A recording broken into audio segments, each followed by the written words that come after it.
Profoundly sorry about 9-0. Oh, we're going to do this today. Okay. So, da, da, da, da, da, da, da, da. Hang on. No, I don't want that. So it's going to be one of those days. Okay, hang on. You're probably listening. No, I don't want that. It's like you hit a button and you're trying to figure out, okay, what are we doing? There. No. Like, what's the button that I need to hit to do what I'm supposed to do? It's going to be one of those days. So it legitimately is going to be one of these days. Yeah, I know, David. It is. Well, yeah, it is. There are things to. There we go. Where it says show camera. How about that? Hi. Sorry about.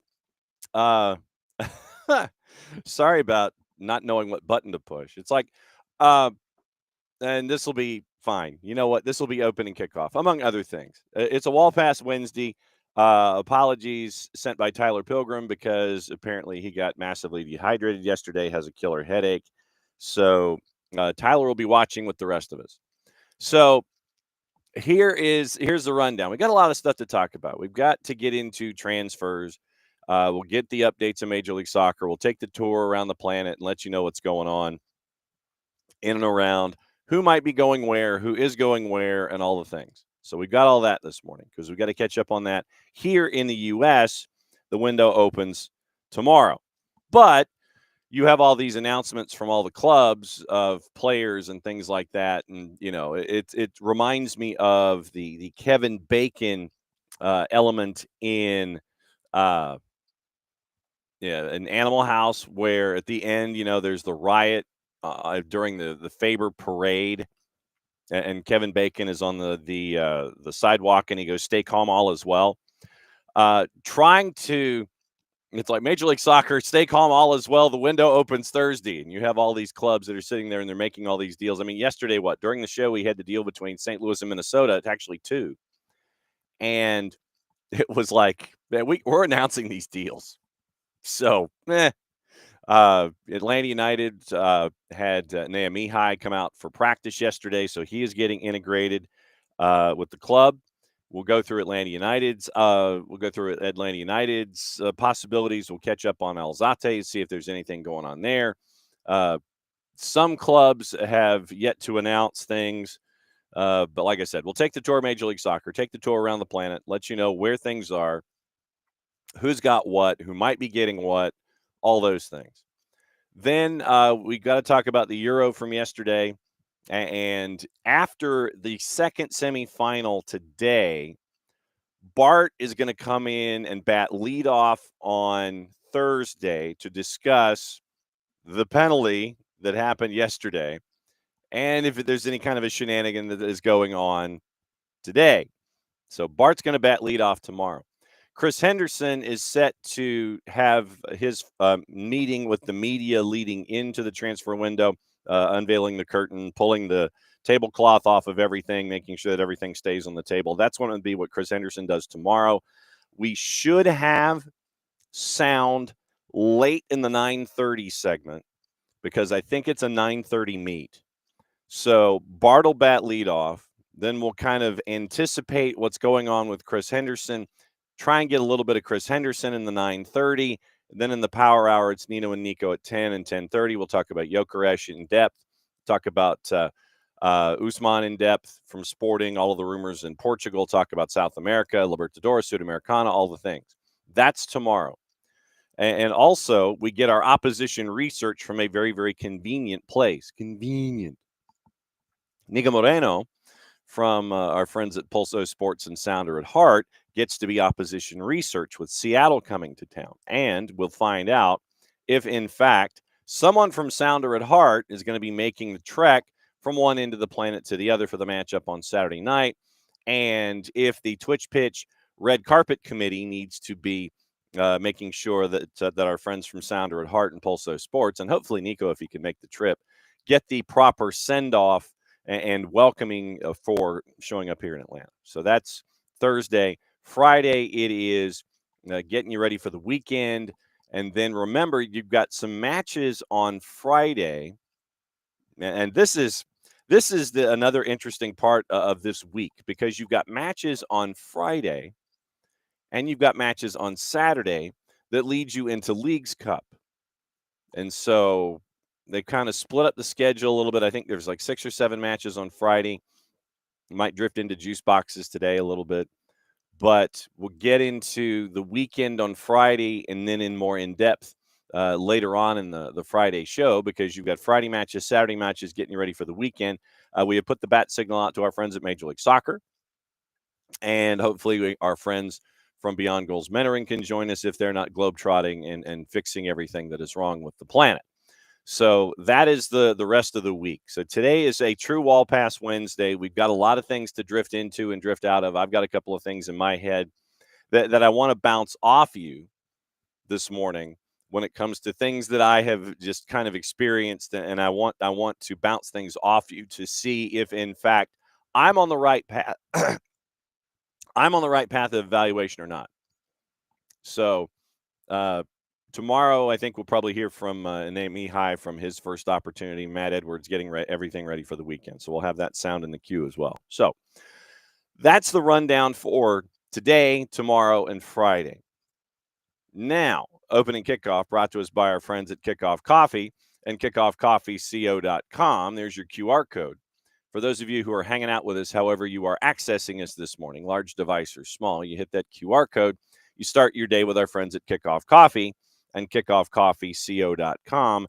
Then when you want to buy the store out, which is what we recommend, that we do in fact recommend, you can get it at 15% off. Use the code SoccerDownHere15 at checkout. And then what you have is you've bought an entire store. You have decent enough coffee for a couple of days.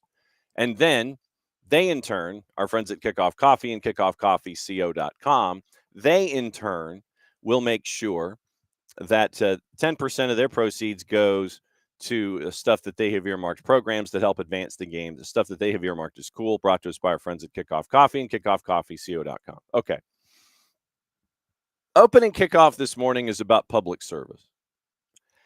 And I don't, as a rule, and I'm going to leave some details out because, but I might resurrect the name of the place that I reached out to at a later time. I reserve that right to recall and add more information. But I don't want to necessarily completely and totally have this club sit there. Like I said, there may be extenuating circumstances, lack of foreknowledge, what have you. So I'm going to ask this as a question about public service these days. So here we go. We all know what is going on. And that reminds me, hang on. So now that I'm chasing after a particular storyline here, hang on just a second. And Ricky, being the intrepid producer that he is, did bring up a topic that we need to get into in a bit. So, okay. And I probably need to charge mine. I'm going to go ahead and do this because last time I did it, my watch died in the middle of a thing, and so that didn't go well. All right. So we all know what's been going on last couple of weeks out in Texas, and it is horrifying on multiple levels. And so in trying to let people know about what's going on, what we believe in here is soccer for good, giving back, paying it forward, all those things. So what I thought would be cool is for those of you that may not know, in the Texas floods in the Hill Country, there was a high school football. I mean, there's football. I mean soccer. There was a high school that was directly tied to a lot of the loss of life that was in Texas, in Kerrville, in the Hill Country. And so if you go digging into the story a little bit, there was there is a tie to a particular club, and Kerrville-Tivy, the high school, kind of adapted the mantra of the head soccer coach because of his fandom for a particular club. And like I said, if you do some digging, you probably can figure out and fill in the holes here. But I'm not going to mention them by name yet because maybe they have something else planned. So, knowing this relationship that the soccer coach had at the high school, and the high school adapting the mantra of his favorite international soccer club, I reached out to them, yeah, just to kind of see, just to let them know, hey, this is what's going on, and this is part of the story there in Texas. I wanted to let you know, and I, if you want to do something, great. If you want to send a cheerful message to the community, anything like that. Have the head coach say something, post it on social media. Hey, we're thinking about you. We love you. All those kinds of things. And separately, we are efforting, trying to have the assistant head coach from Kerrville-Tivy on at some point. We have to make sure that things calm down at back in school. So I reached out to the club that is attached to the mantra, to the school, what have you. And I got a response. Traditionally, you reach out to a club and we'll respond to you within 72 hours, one way or the other. So I got a response back this morning from the club about what I wrote. So let me see if I can dig it up real quick. Here's what all right. So here's what I wrote. And I explained who we were. I said the club may not be aware of what's going on in Texas. And they got back to me within about a week. And I said one of the families that had been impacted by what's going on in Texas, and I explained the coach and the high school and the whole dynamic. And I said I just thought that the club should know impact that you're the fandom club, and all it represents front and center once again in the face of in the face of an unimaginable tragedy. So laid it all out there. It's like, hey, just thought you should know. Here's a school, here's a community that have adopted your mantra, and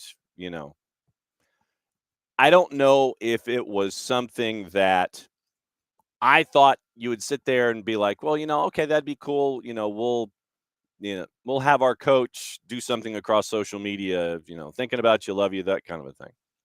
Here's the response I got back. First and foremost, first they responded. I opened the second email first, and that really kind of set me off. But they said, thank you for contacting us. Very sorry to hear about the devastating news. Thoughts and prayers are with everyone at this difficult time. Please keep as safe as possible. And then they gave their hashtag and so on and so forth. So then I get a subsequent email back from customer service. And I imagine that this is probably par for the course for everything that goes through this particular email with this particular club.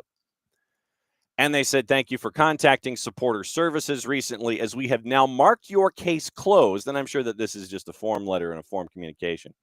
As we've now marked your case closed, we'd really appreciate it if you could take a few moments to tell us what you thought of the service we provided by clicking on the button below.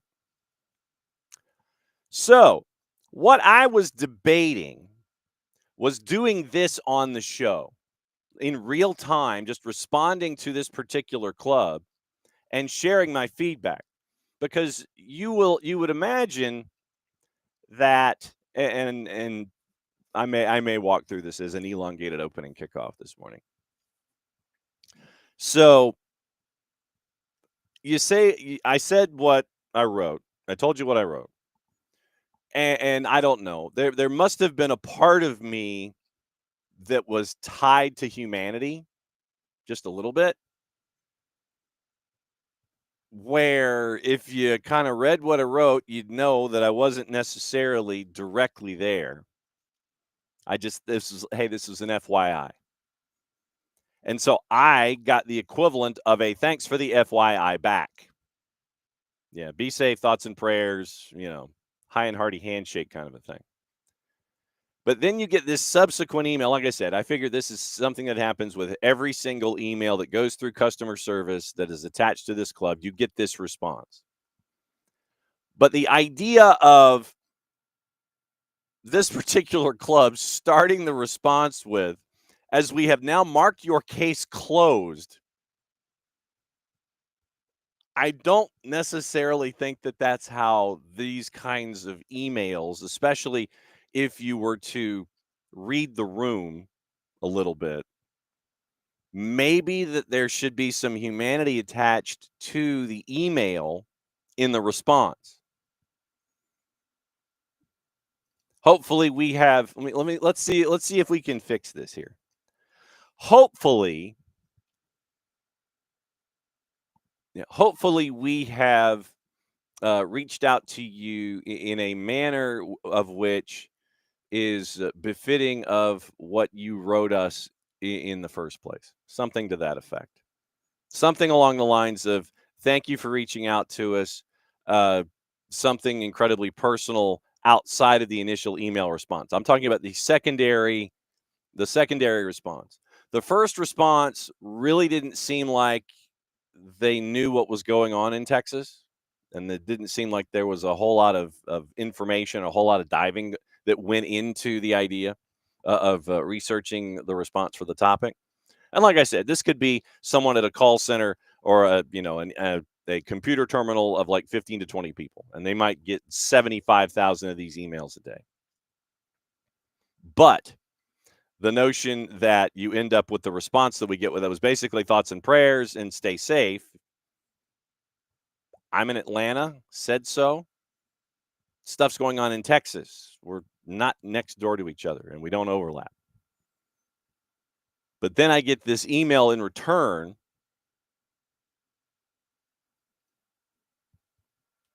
As we've now marked your case closed, we'd really appreciate it if you could take a few moments to tell us what you thought of the service we provided by clicking the button below. So if I click on share your feedback, question number 1, did we fully answer or resolve the issue you contacted us about?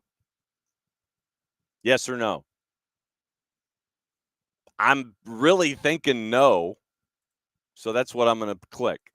Question 2, how satisfied were you with the outcome of your contact with us? Not at all. And it's a slide bar. Not at all satisfied to extremely satisfied.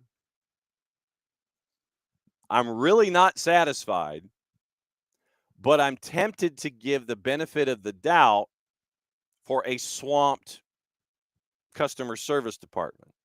So what I may do is so here's what I'll do. I will probably slide to the middle and just kind of go, 3, how satisfied were you with the advisor who answered you?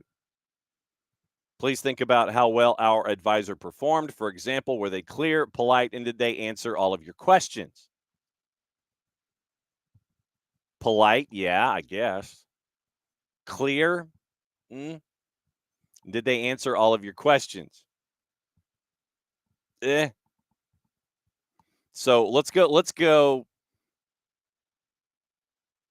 Let's go satisfied? Not at all. But, let's see. So clear, polite, and did they answer your questions? Polite, it was a polite note. Were they clear? Clear they didn't really understand the dynamics of the geography or how important this particular club is to the situation in Texas. So satisfied? Not really. Overall, how would you rate supporter services based on your contact with us? Very poor to excellent. Once again, a slide bar. I mean, maybe 50%. I don't know. Not even 50. How would you rate LFC supporter services? Do some research. You know, kind of look at an email instead of sitting there and turn it as a churn and burn, which I think this was. I mean, I know they're trying to be nice about it, but just do a little research. I don't know. Maybe I'm asking for too much. I don't know. So then what we'll do is once again, we will go the slide bar to the same point where we were with not at all satisfied. So basically, it looks like it's a 1, 2, 3, 4, 5, 6, 7, 8, like a 9 scale. So like a 0 to 9. I put it as a 2. Do you have any comments or feedback to explain your ratings? Hmm. Here's what I'll do. Please reach back to the email provided previously for a longer response than can be typed and presented here. So I'm putting the onus once again on them to kind of read the room a little bit. So there we go. That's what I'm writing. Please reach back to the email provided previously for a longer response that can be typed and presented here, because I imagine there's a character limit. So fairly poor, scale of 2 to 9, gave him a 2. How satisfied were you with the advisor who answered with you? Not at all satisfied. How satisfied were you with the outcome of your contact? Not really satisfied. Not really satisfied at all. And then did we fully answer or resolve the issue you contacted us about? Fully answer or resolve? No. So now I'm hitting submit, and I will be. Thank you for completing the survey. Will they reach back to me? I doubt it. But what I'm doing is I'm keeping the emails. I'm keeping the emails. And so we'll see what happens with all of that. So customer service. That was this morning in yeah, that was what got under my craw on a wall pass Wednesday this morning. So, David, they're obligated to quote do no harm. I guess they have no responsibility to do anything, but doing slightly more than the bare minimum would be very nice. Yes. So just understand what I'm trying to tell you, instead of just thanks for letting us know, thoughts and prayers, and tagline. Alex, sir, I don't believe you're considering how CRM systems work. Probably not. I mean, Alex, to be perfectly honest, I still believe in interpersonal communication. I still believe in handshakes. I still believe in being held to my word. I guess I'm 728 years old. It's like, look, just I get it. I get you're mass produced, but even showing a little bit of research into the topic in sending me a fairly sanitized response and then asking me to fill out a survey where I'm going to hammer you for not doing basic response. Now, look, and that's why I said, come back to me, and then, we can talk about it for a lot longer than me just putting up numbers in a survey. David, just let them know that they did the bare minimum, pretty unsatisfied. Ryan, who's watching on the 280 character app this morning. Help desk software is common for large organizations. You're probably right. They must outsource the communication. It's not a great look, but I would suggest going a different route to communicate with them, like LinkedIn. This will help you get around the entry-level employees or call center staff. Oh, I like that. So LinkedIn for this particular franchise. Okay. All right. So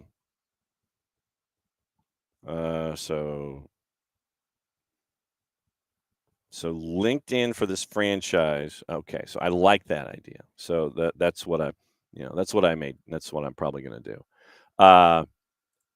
Abby was in another state. Welcome back to being a part of us. Walked into an Adidas store, tired of seeing all of the pink. Yeah, definitely going to be unavoidable. So Abby wants me to call the headquarters. It's an overseas club. So, as if it was a domestic club, I would do that. Since it's an overseas club, I don't have unlimited minutes. I don't have international call. Actually, I do, but it's like expensive as all get out because literally a 10-minute call to my aunt in Norway ended up at like $75. Crazy. And my aunt, who is a teacher in a past life, really doesn't give a whole lot of volunteering when it comes to her conversations. Hi, how you doing? Fine. That's my aunt. Like I had like a 10-minute phone call of that. Yeah. Alex, this is what I was saying. There's workflow and automated responses triggered by status. Social media is a better avenue. Okay. So social media and or LinkedIn. I treat them separately. Okay. So what I'll do is I will take my message that I typed to customer service, and then I will apply it in other directions like LinkedIn or social media. Yeah. Yes, only plucky upstarts. Maybe there's a way of calling through the computer. There you go. And then Michael's letting us know it looks like season ticket holder renewal emails are arriving. So we know that that's coming too.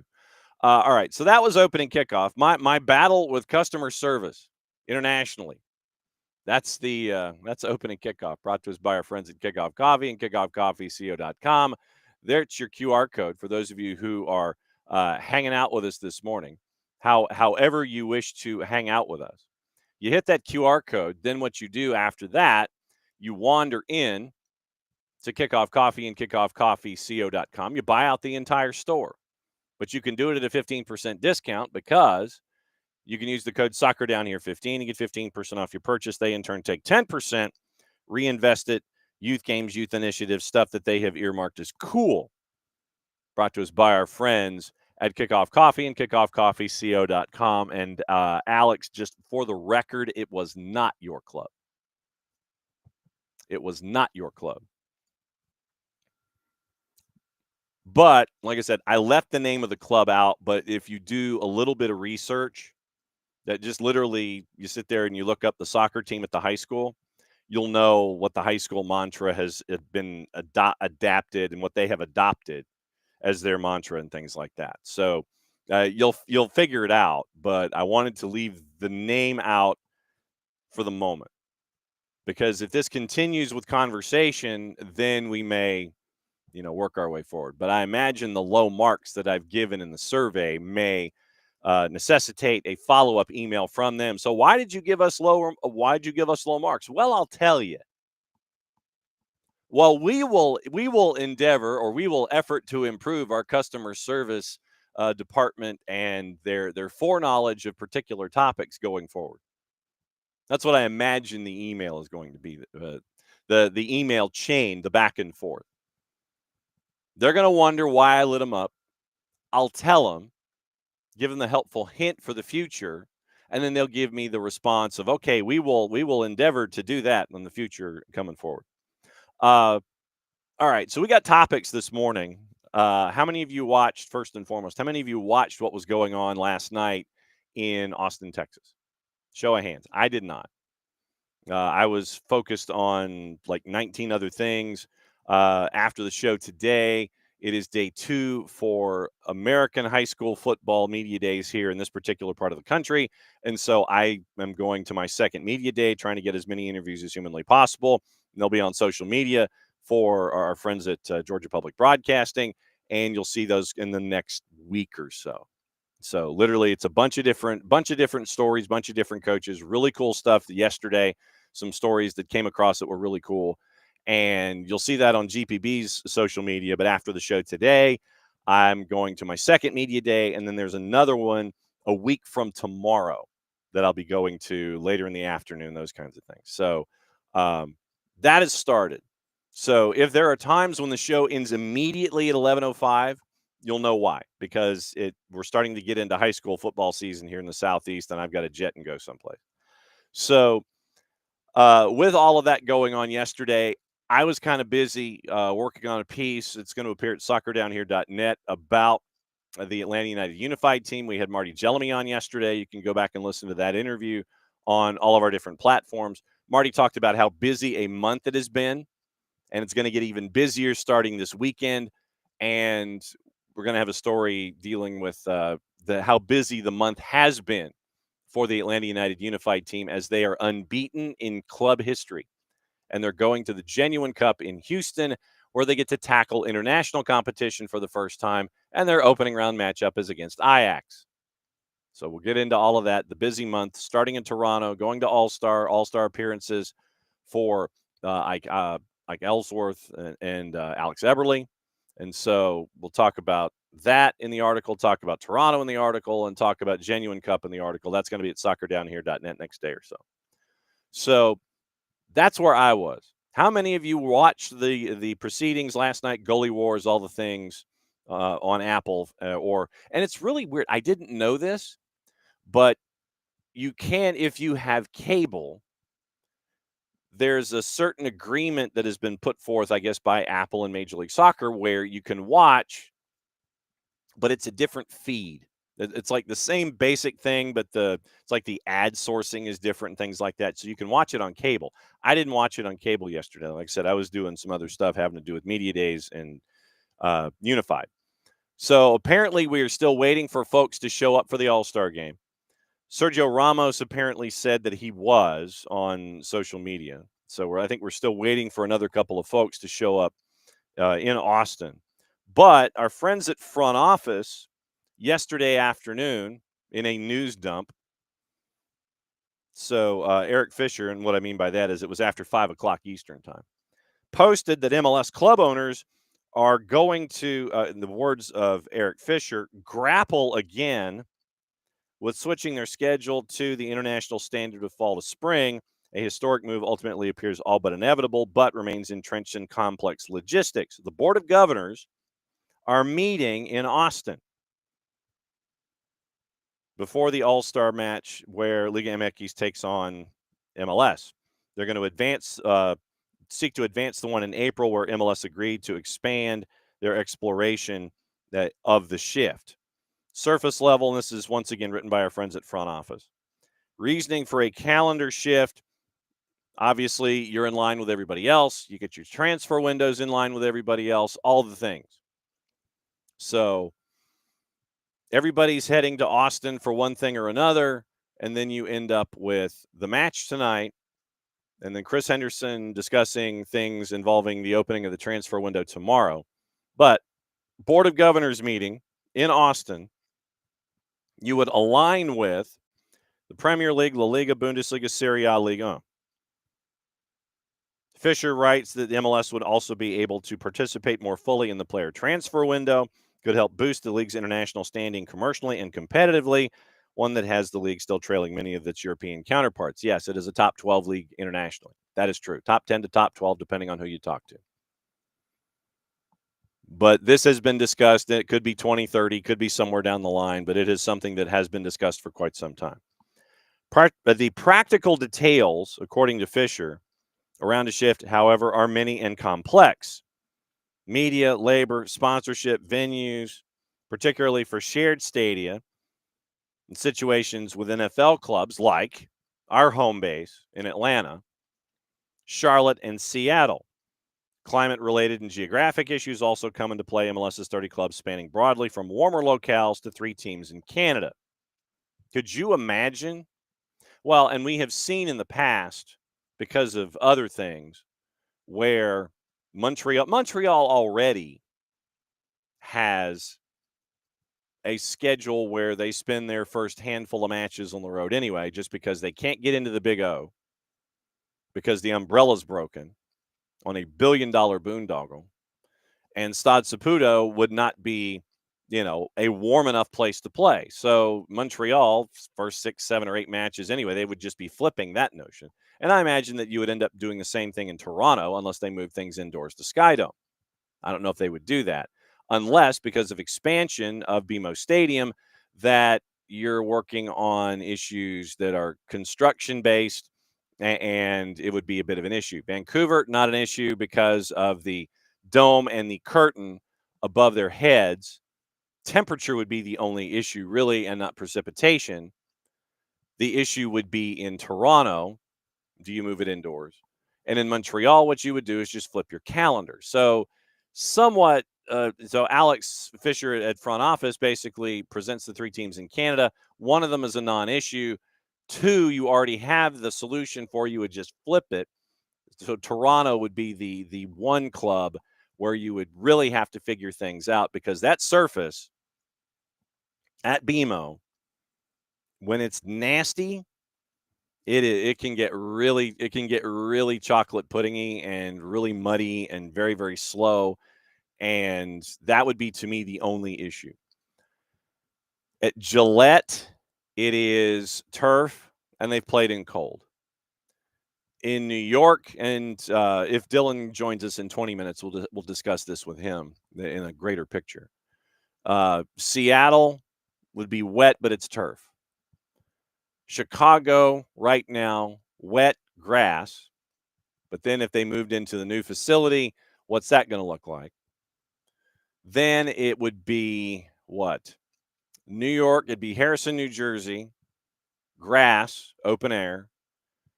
Dylan Butler Estates, shiny, new grass, open air. Philly, grass, open air. So you're looking at stuff in the Northeast more than anything else when it comes to the schedule. As climate change, and this is once again, this is Alex Fisher's words at front office. As climate change continues to take hold, a move to a colder time of the year could be rather welcome, at least in some parts of the league. Many international players complained about the hot and humid summer conditions across the U.S. during the recently concluded FIFA Club World Cup. Stop. This to me is something that, I mean, look, you played a World Cup in Qatar. You play in conditions that are in the 80s and the 90s. I think it's not the heat that gets you, it's the humidity. That's probably what it was more than anything for these clubs. But for a club to complain about 80-degree weather, that got to me in the Club World Cup stages. And it was a Dortmund that went inside basically to kind of chill and watch things on TV when they were in their breaks. Some clubs got a lot of learning to do. And legitimately, there have been competitions in the United States that are far more temperate than the Club World Cup was. So them some learning that's got to be done. MLS has operated winter to fall since the 96 debut. Any move, if approved, would happen no earlier than 27 after next year's FIFA Men's World Cup being held in North America. If a vote does not happen Wednesday in Austin, one could happen in the fall. In addition to schedule-related matters, MLS owners will also review series of other business and competitive operations. Apple SVP Eddie Q will be on hand to detail the progress of the league's groundbreaking but oft-debated rights deal with the technology giant, and executives from FIFA also on hand for a separate Board of Governors reception. So that's from our friends at front office, and there is something to keep an eye on involving schedule and the Board of Governors meeting. So keep an eye on the Board of Governors meeting. That's very cool. Atlanta United 45 minutes ago, so at 9 o'clock this morning, had a picture of Fusion, Dragon Ball Z, Alex Eberle, and Ike Eisworth, ready for the Special Olympics Unified Sports All-Star Game. And it is a live event that is going to be starting in about 4.5 minutes. So we will continue to give you updates. We'll give you updates on the Unified All-Star Game coming up in a bit. And I still hope that Alex leaves Texas with a 10-gallon hat, something that big. And then when Toronto comes to town to play on the 24th of August? Yeah, 24th of August. Unified pregame. Toronto comes to town to return the favor for Atlanta United. So if Alex plays with the 10-gallon hat that he hopefully picks up in Austin, Texas, I think that would be pretty cool. But that's just me. So, yes, you have the All-Star Game, the Unified Sports All-Star Game coming up in a handful of minutes. At least the broadcast will be in a couple of minutes. So, You're looking at all that. All right. So let me say hi to everybody this morning. Now that we've gone through customer service down here and all the things. So, yeah. Morning, Ricky. Morning, David. Morning, Wiley. Morning, Michael. Uh, David. Yeah, waiting for the coach to arrive for the post-match presser. Absolutely true. Morning, Alex. No, it's not. Wiley, it's not a clip show. It's just me trying to figure out the right button to push. Ricky, wondering what the likelihood is of the MLS vote actually passing. Well, I mean, and I think that that's part of the actual discussion is legitimately what could the vote be? Because you're sitting there and you're looking at it and you're going, well, if this is in fact going to go down, what's the numbers going to be? What are the numbers going to be in this case for the desire to do it? And you would imagine that for Major League Soccer, you are going to have folks who are going to be massively interested in it. And I wonder if it's going to be down economic lines. That to me, the more you would imagine, well, but I mean, think about it. So let's think about this for a second. So if you were an owner that did not have any concern over financials, you've got a stadium, you're fine, everything's working. You probably want the schedule change because then you're in line with everybody else. You don't have to worry about windows. You don't have to worry about the win. You don't have to worry about, okay, well, if it's so and so, then I can only negotiate with them, and them. But I can't for everybody else. In this current window, I know that there are clubs in Major League Soccer that feel kind of hamstrung, at least in the primary window, just because of what's going on around them in the world. This window, I think the summer window as it is, you're able to catch players who are heading into camps, and then you can sit there and go like, well, I like that guy, I like that guy, I like that guy. Can I get him? And then you have folks who are held out. So in the secondary window where teams make the push for the playoffs, it's like the trade deadline in baseball, the July and August bit.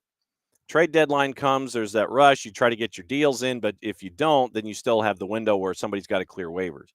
For this window that we're coming up to for Major League Soccer, I would imagine that you don't mind this one as much because you're catching folks going into camp in Europe, and it helps you make that push that you're looking to make to go to the postseason. This window, I don't think is in the current structure for Major League Soccer. I don't think this window is the one that is the worrisome window. It's the other one where you're catching clubs or players who have been either without a club because it's in that early for the early calendar year section for Major League Soccer. I think it's that window in the early Major League Soccer calendar that worries folks because they can't dive into clubs because clubs are in the middle of their season. They don't want to lose players.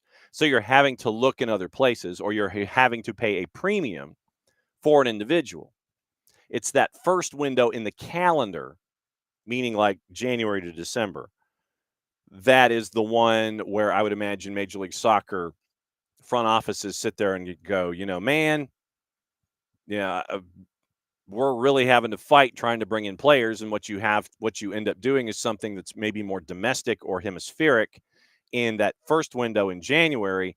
This window that we're coming into tomorrow is the one that is, the one that is the more easily navigable of the two. So the question is, do you want to be in line with everybody else across the board? Are you happy with the January window being what it is? And I would imagine the more the more economically ambitious clubs have their issue with that window. So that's the discussion when it comes to transfers and such. If you slide to where everybody else is, then you don't have to worry about these kinds of things. You don't have to dance harder coming into an MLS season like you currently do. And I would think that clubs would not mind that idea of being in line with everybody else. The clubs that are not as economically uh, bound as the others might enjoy this current structure because of the challenges that are created, and you can chase after talent. You may not have to spend as much money. You're looking for players that are looking for clubs. So it might be the clubs that are not at an economic advantage are the ones that might like to keep the status quo, at least in player acquisition. We talked about geography and what it might be like in the schedule in the Northeast and in Toronto specifically. Since you already have your solution in Montreal, I think that's what you're staring at when it comes to scheduling. The southern more geography, they would end up getting a lot of home games early, not a lot of home games late because of the demand up in the Northeast and in Canada. Badger, good morning. Last week of summer vacation. When I was a kid, literally you went to school the week before Labor Day, and that was the start of the year. Now it is pushed back a month, and Badger, and it's yeah. I have a profound respect for those in the education industry because I know I couldn't handle it, and especially with it being almost 12 months a year now. When it comes to all the things that you have to do, so Badger, enjoy the last week of summer vacation, and then spread the gospel when you go in next week. Yeah, Rich, the fact that there's a Messi watch for All-Star, honestly insane. Yeah. I mean, dude's tired. Dude is absolutely tired. And apparently, uh, they brought Messi in to just kind of watch high show speed at the skills competition. Uh, so let's see, all-star attendance. A lot of the heavyweights, they were kind of like not interested in being there. Let me see of what the status is. But Sergio Ramos apparently on social media said that, yeah, he was going. So that wasn't an issue. Skills challenge, MLS beat Liga MX. And I love how, uh, according to Amanda Langell at SI, this was yesterday. Yesterday, about 2:00 in the afternoon. Messi could receive a costly suspension if he refuses to play in the MLS All-Star game. Obviously, no surprise he made the roster. 18-7 so far at the age of 38. Question marks now surround his participation. Argentine notably absent from the first team training session, along with Jordi Alba. Messi and Alba failed to participate in the game without a documented injury. They could be handed a one-game suspension by Major League Soccer. Would then have to miss out on Miami's matchup. Messi and friends, it would just be and friends against FC Cincinnati on Saturday. Nico Estevez admitted he's unaware if the forward will show up to play at Q2 on Wednesday. Quote, I simply coach and manage the players they give me. I think that's more of a question for them, meaning MLS and Messi and friends. Austin Boss remained optimistic Messi would join his team for the upcoming clash. The reigning league MVP's first ever All-Star game after he missed last year with the injury. Mascherano previously spoke out against making Messi and Alba play an extra match. Mascherano said, quote, the players are called up. I'd like them to be able to rest, but that's not my decision. I know how important the All-Star is. As far as I know, there's no decision from the club. Everything is as normal. So Messi and Alba. Lionel Messi, Jordi Alba. And I love how players to watch: Sergio Ramos, James Rodriguez, Lionel Messi. And if I remember correctly, James was still thinking about coming. So that's kind of where we are when it comes to who's coming and who ain't, or who's thinking about coming and who ain't thinking about coming. So MLS All-Star. So if you go MLS All-Star Messi, you do that search. Yes, of course, he's registered on the team sheet. And the point has been made by a bunch of folks. Touchline is 1.2 million followers. Then they go to the whole thing. Didn't show up for training.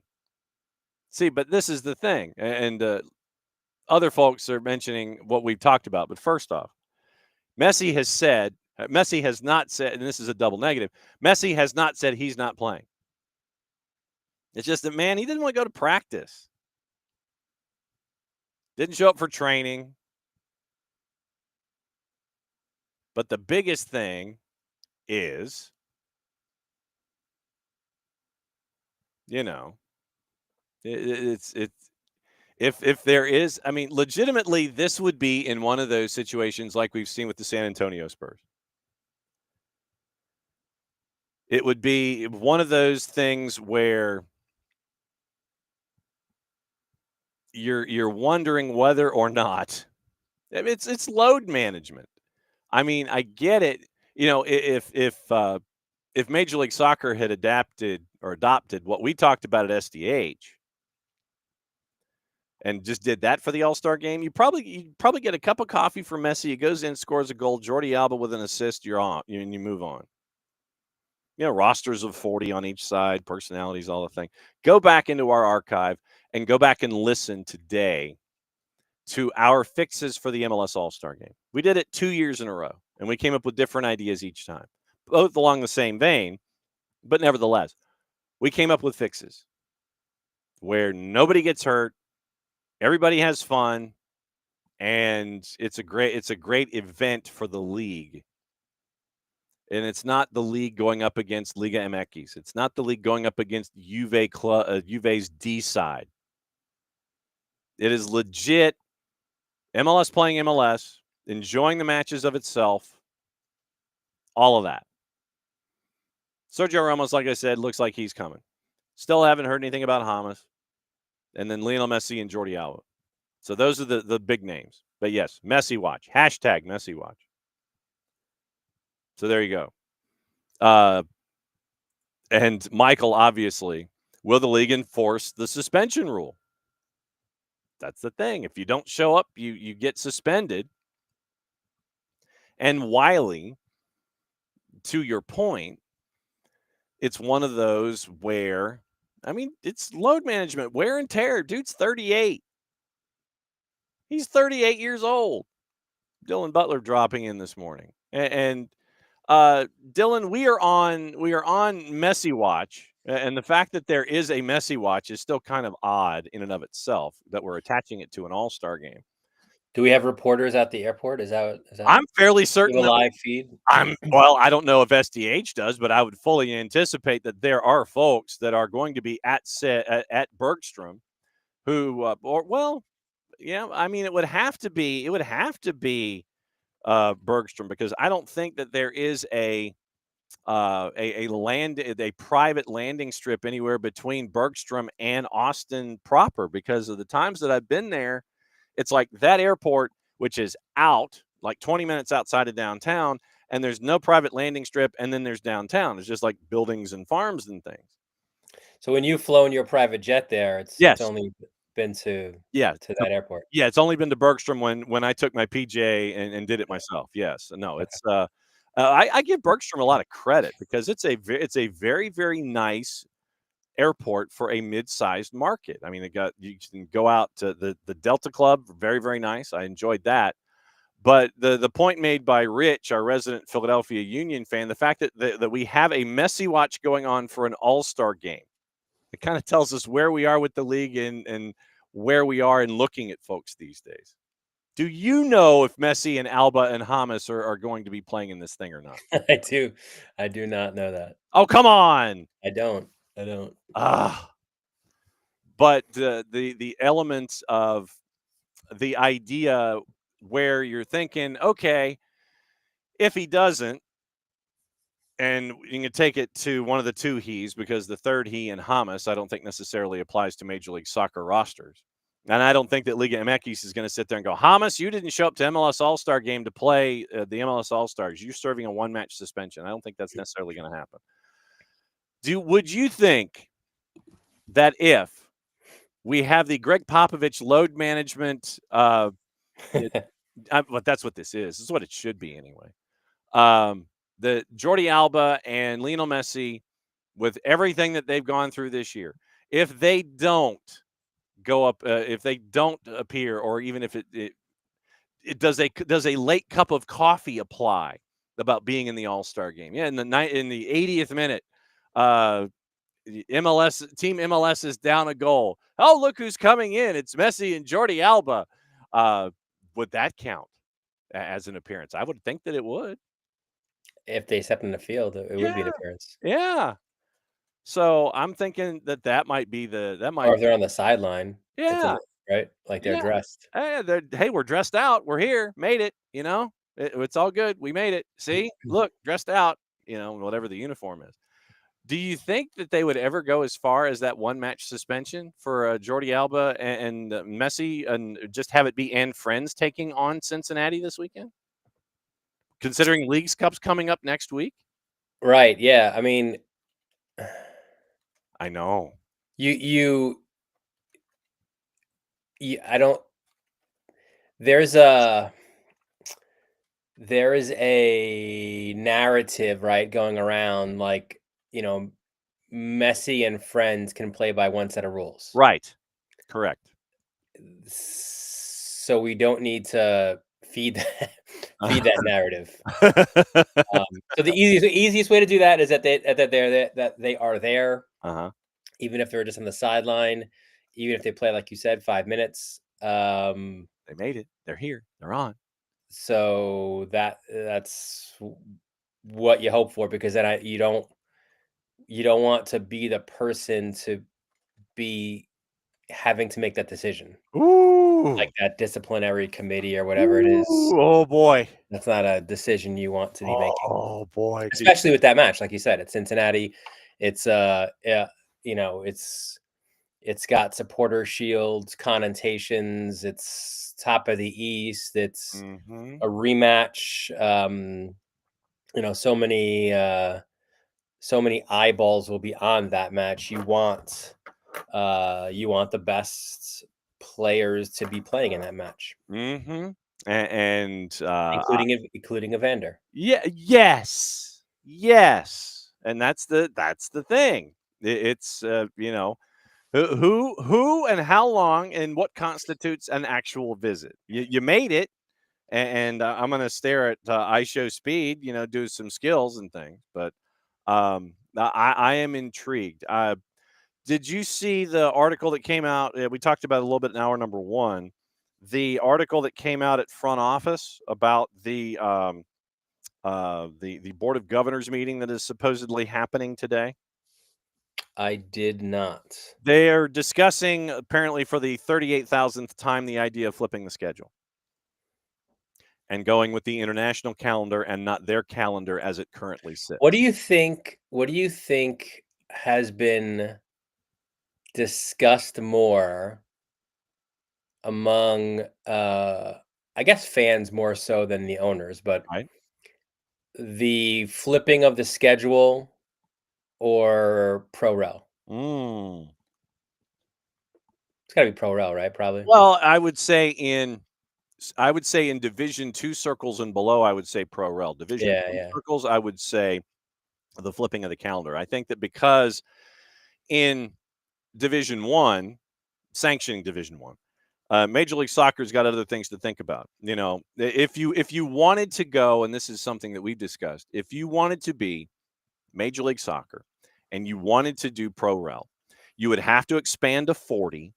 You would have to have 2 divisions of 20. You'd have to have an MLS 1 and an MLS 2, and half of the teams that are currently in your league now would be, or a third of them, a third of the teams in your league now would have to be open to be considered for starting a promotion relegation system. Yeah, I think we would sooner see a merger of Liga MX and MLS Mm-hmm. than we would see of a pro rel. Mm-hmm. In Division One, because how many clubs are in Liga MX? Is it what, 18? 18, yeah. So all of them will be playing in Leagues Cup again. Yeah. So you'd have the 18 in you'd have the 18 Liga MX, and then you would have the how many MLS franchises? 30. 30. So 30. So you'd have 48 teams. So you'd have 48 teams for 40 slots. I mean, the championship in England has 26. So you could get away with a 22 and a 26 if you did some kind of a blend, but then you would have owners in both Liga MX and Major League Soccer who would be pissed at the idea of starting in that second division in a pro rel, a hemispheric pro rel. I mean, I'd be pissed off in that situation if I was say what, Santos Laguna, and somebody comes up to my door, or Xolos or somebody like that, not one of the big guns, maybe Mazatlan or something like that, and you get a knock on the door, and they're like, well, you're going to start in the second division. You've got to work your way up to the first division in this hemispheric first division thing merger. I mean, you want to talk uproar? I mean, seriously, if you were, if you were, if you were, say, well, I was about to say Montreal, but I don't know if Joey Saputo would care.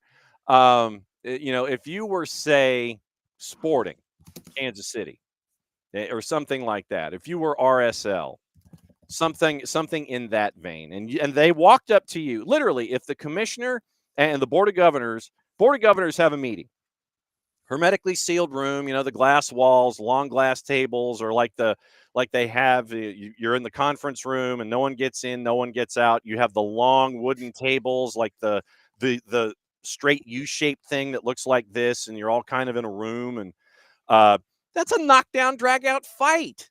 It's like, no, I'm sorry, RSL, you're going to start in the second division. You're going to have to promote your way up. I mean, how many MLS owners would dig that out of the blocks if you wanted to do this, the Liga MX MLS merger, and be 48 for 40, or just did 48 and you did 22 and 26 and you had some kind of up down?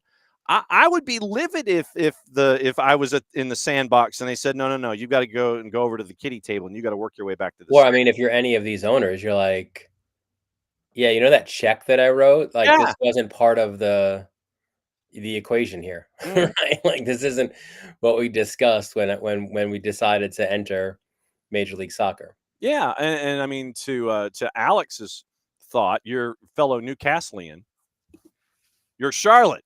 Tepper paid half a bill to get in. It's like, no, Charlotte, you're going to start. You're going to start in the second division and have to work your way up. And then Tepper would probably go scorched earth and declare everybody a rival. So let me ask you. This is something I've been pondering, and I don't have an answer for it. Granted, I also did zero research into it, but yeah.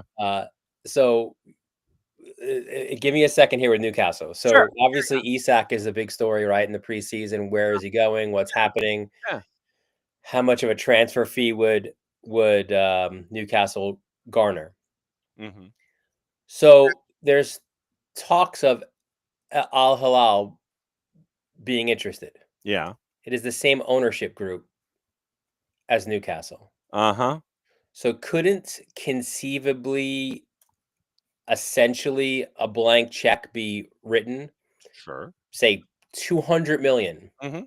250 million, whatever the amount. Mm-hmm. Now, I mean, granted, Newcastle, I think the valuation is 150. Sure. But again, let's just say it's 200. What is stopping that from possibly happening, which would then obviously greatly improve Newcastle's financial correct wherewithal. fair play. Yeah. Oh no, I mean, I that the wink wink nudge nudge. How'd you do factor? I mean, that to me is always going to be a part of this. I mean, I think that if you come on our show, yes, Alex, related party transaction rules, absolutely true.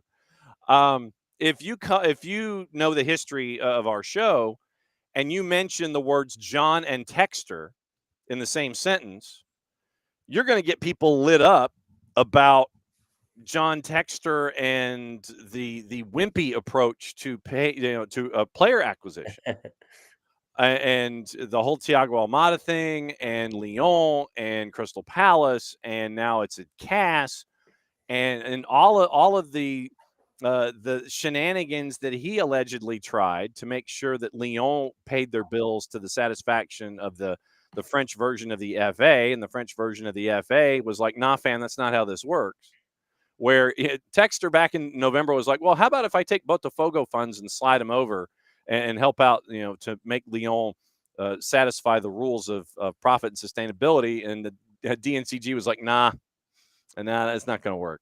So don't mention John Texter on this show unless you want fighting words, considering that Atlanta United's probably out with interest about 30 million right now. And this is one of the things that I've always been inquisitive about.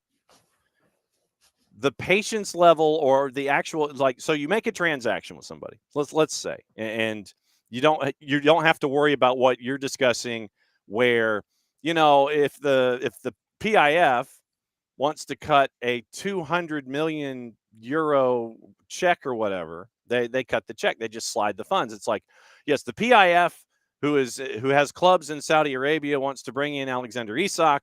So what's it worth to you? Oh, okay, sure, fine. You write the check, you move on, and you get that taken care of, and everything's cool.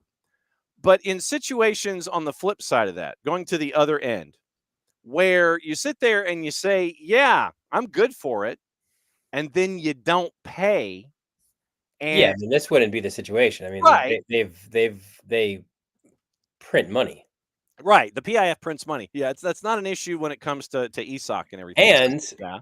we don't have to worry about him going to a league rival No, for less. it's all in the family, in Right, quotation marks. right. You got that taken care of. But at the other end of the spectrum, when you have folks that don't pay their bills, yet you still bring in players, how does that work? It's like, is it because you signed them to a contract that they're still obligated to be there and still perform, or is it just the patience of the individual sitting there going, "Yeah, I don't want to be, I don't want to be a guy kicking sand in the sandbox on other folks. I don't want to be the guy that's upsetting the apple cart on this, so I'm going to be patient and keep my mouth shut." I mean, how does it work on the other end of the spectrum? That's Sure. my biggest question. Yeah, no, 100%. And the Newcastle, what are the you mentioned Isak? How much you think is that gonna go down? Do you think, for an amazing amount of money? Do you think? Um, Do you think? I don't know. I mean, it's to me, like there's a, it's there. It's like Ted DiBiase, right? Like everyone's got a price. The $1 Million Man. There's a Yes, everyone's got a price. everyone's got a price. Um, but look, if it's gonna happen, one, I'd rather it not be to Liverpool, True. and I'd rather get the maximum amount of money for him, right? So, um, if it could be 150 million, if it has to be what they value his valuation is, and Right. it can't be above it, then fine. That's what Newcastle have put out there, and let's do it and move on. Like I don't want the cloud to be hovering over, is this going to happen? Is it not going to happen?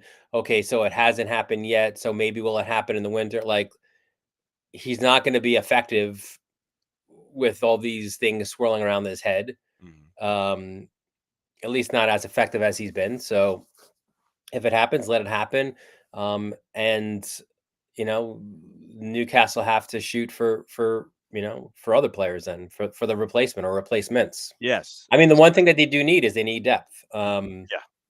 I mean, unfortunately would be without the arguably the best striker in the Premier League, but let's get up that financial fair play ladder. Let's get a few pieces in. Talk Sport this morning. Isak wants $300,000 a week to sign a new deal at Newcastle, according to Talk Sport. So that's what, 15 million over 52 weeks. Is that right? Or is that 100? So 300,000. So where's my calculator? It's more than I get. I know that. Yeah, you and me both. Online calculator. Okay, so free online calculator. Calculator box. All right. So no, I don't want that. No, I want a basic calculator. I don't want a percentage calculator. Just give me something that's a basic calculator that I can use on a computer. All right. So online calculator. Okay. So 300,000. As I sit here and click 300,000 times. Now, is it 52 or is it 39? Like for this season? Yeah. So 15 million. So Isak, according to TalkSport, wants 15 million to hang around, to sign a new deal. Eddie Howe and Newcastle determined not to lose him, but a deal of that magnitude would smash the club's pay structure. According to TalkSport, if the Magpies do manage to keep hold of Isak this summer amid strong interest from Liverpool and Saudi Arabia, would find themselves in a much trickier situation next summer should he not sign an extension. Isak under contract until June of 28. 6-year deal when he came from Real Sociedad in 22 for £63 million. Liverpool made an approach, notifying the club they're ready to swoop in with a big money deal if they change their not-for-sale stance. 25-year-old was not present for the Magpies' recent friendly defeat to Celtic after being told by Eddie Howe to return home due to the speculation on his future. So they were like, nah, go home, because you figured that was going to be a topic of conversation for everybody that's involving Alexander Isak. And then Alex says he was talking recently about Chelsea's creative accounting, which that is creative. And someone said that he shouldn't talk because PIF, and because of the PIF, and I was like, "Oh, please give me an example of Newcastle shenanigans. They aren't even trying to cheat. Like, it's almost disappointing." True.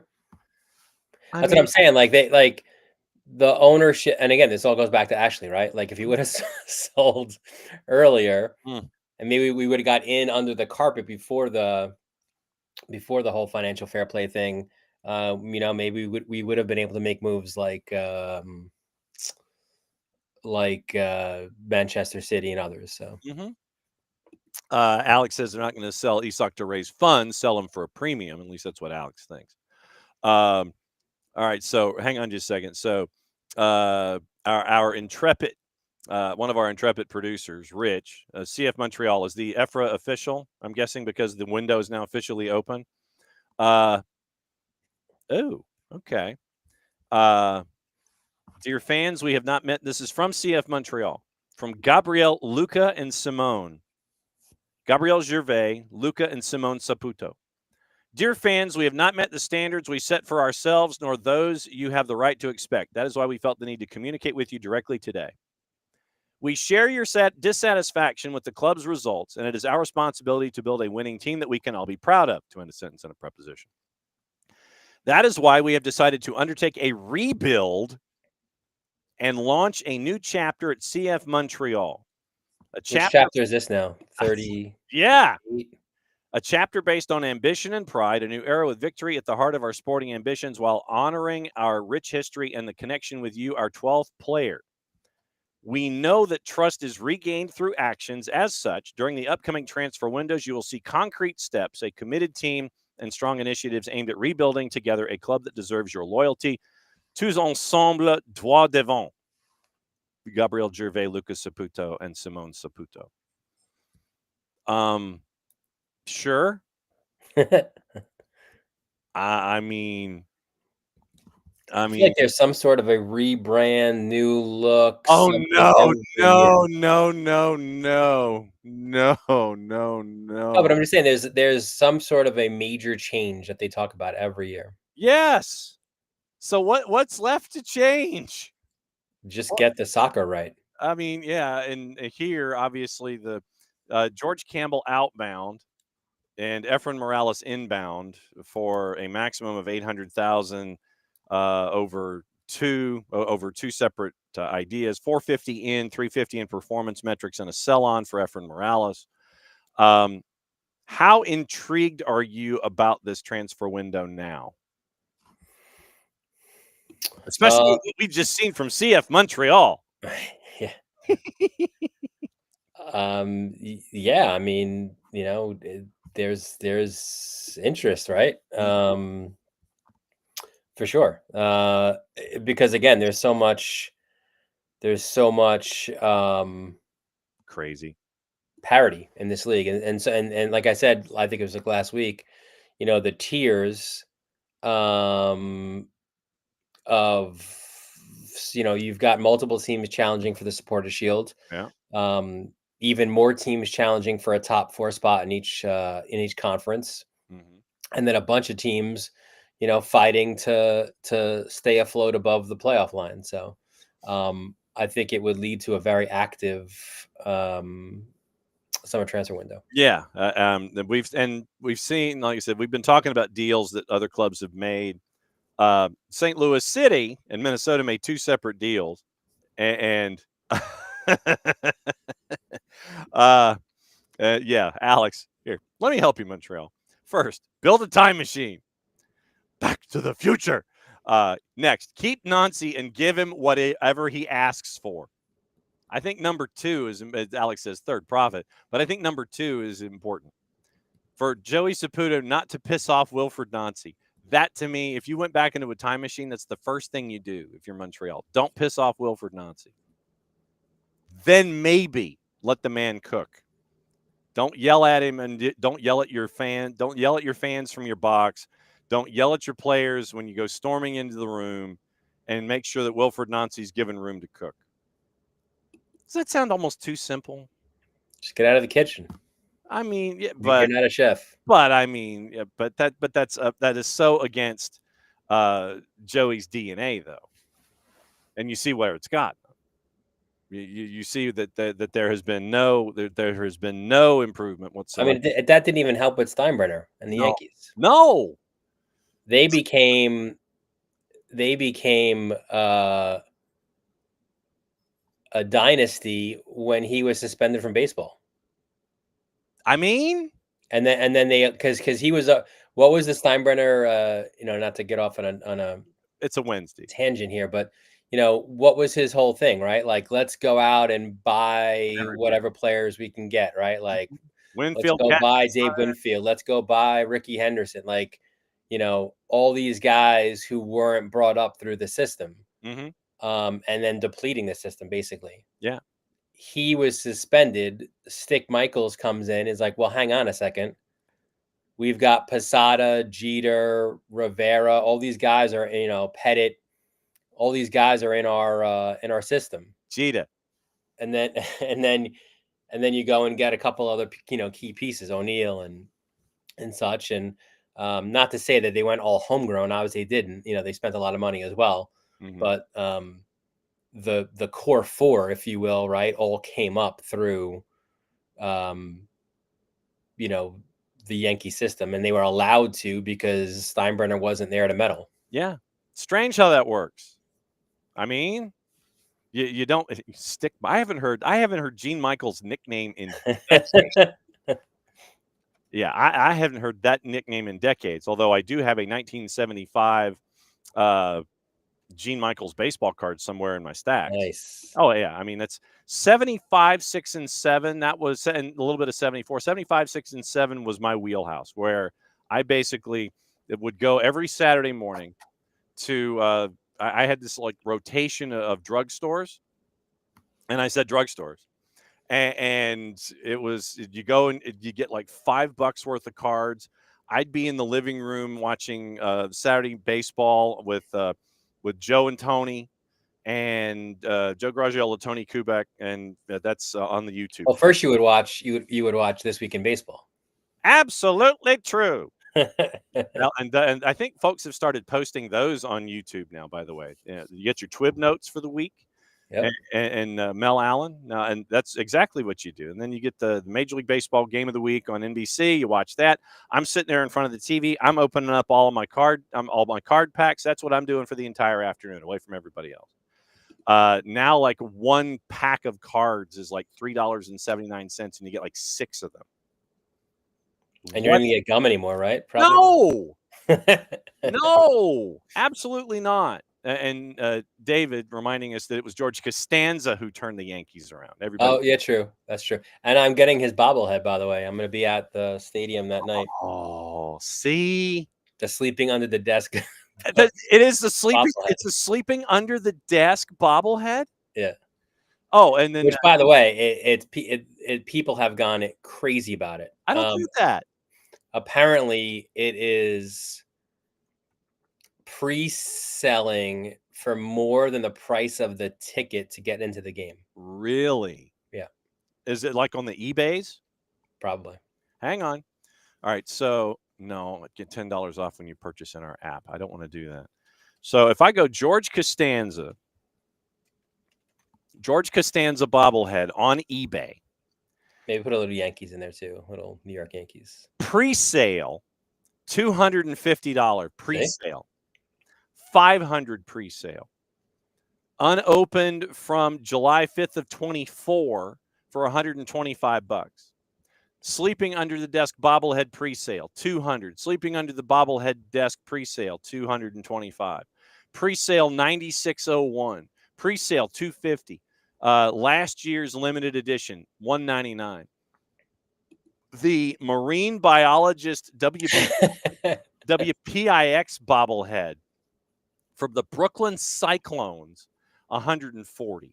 $225 for the Sleeping George. $255 for the Sleeping George. $245, $230, $250, $297.91. This is insane. Yeah, we're talking about a bobblehead. A bobblehead that's $250 and up. That is crazy. And then folks are trying to sell the last year's for $229. What? This is nuts. But I do like the marine biologist one from the Brooklyn Cyclones, even though that's like $155. And it makes sense because the Brooklyn Cyclones play in Coney Island, which is right on the beach.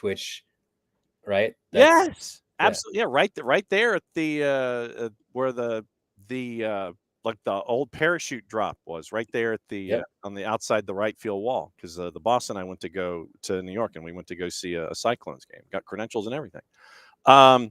Okay, yeah, and then David, excellent point. Then the baseball bunch with Johnny Bench. Yeah.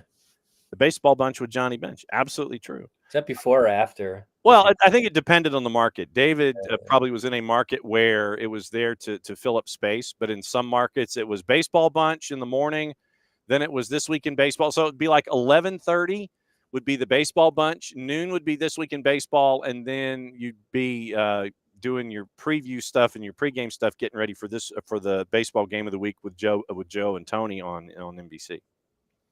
See what happens?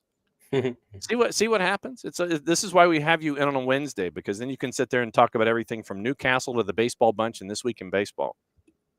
And baseball cards. Yes, that too. So are you MLSsoccer.comming the match tonight, or are you deferring that? I am. Folks? Yeah, no, I'm up. Okay.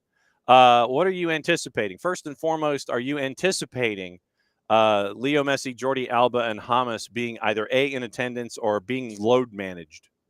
I don't know.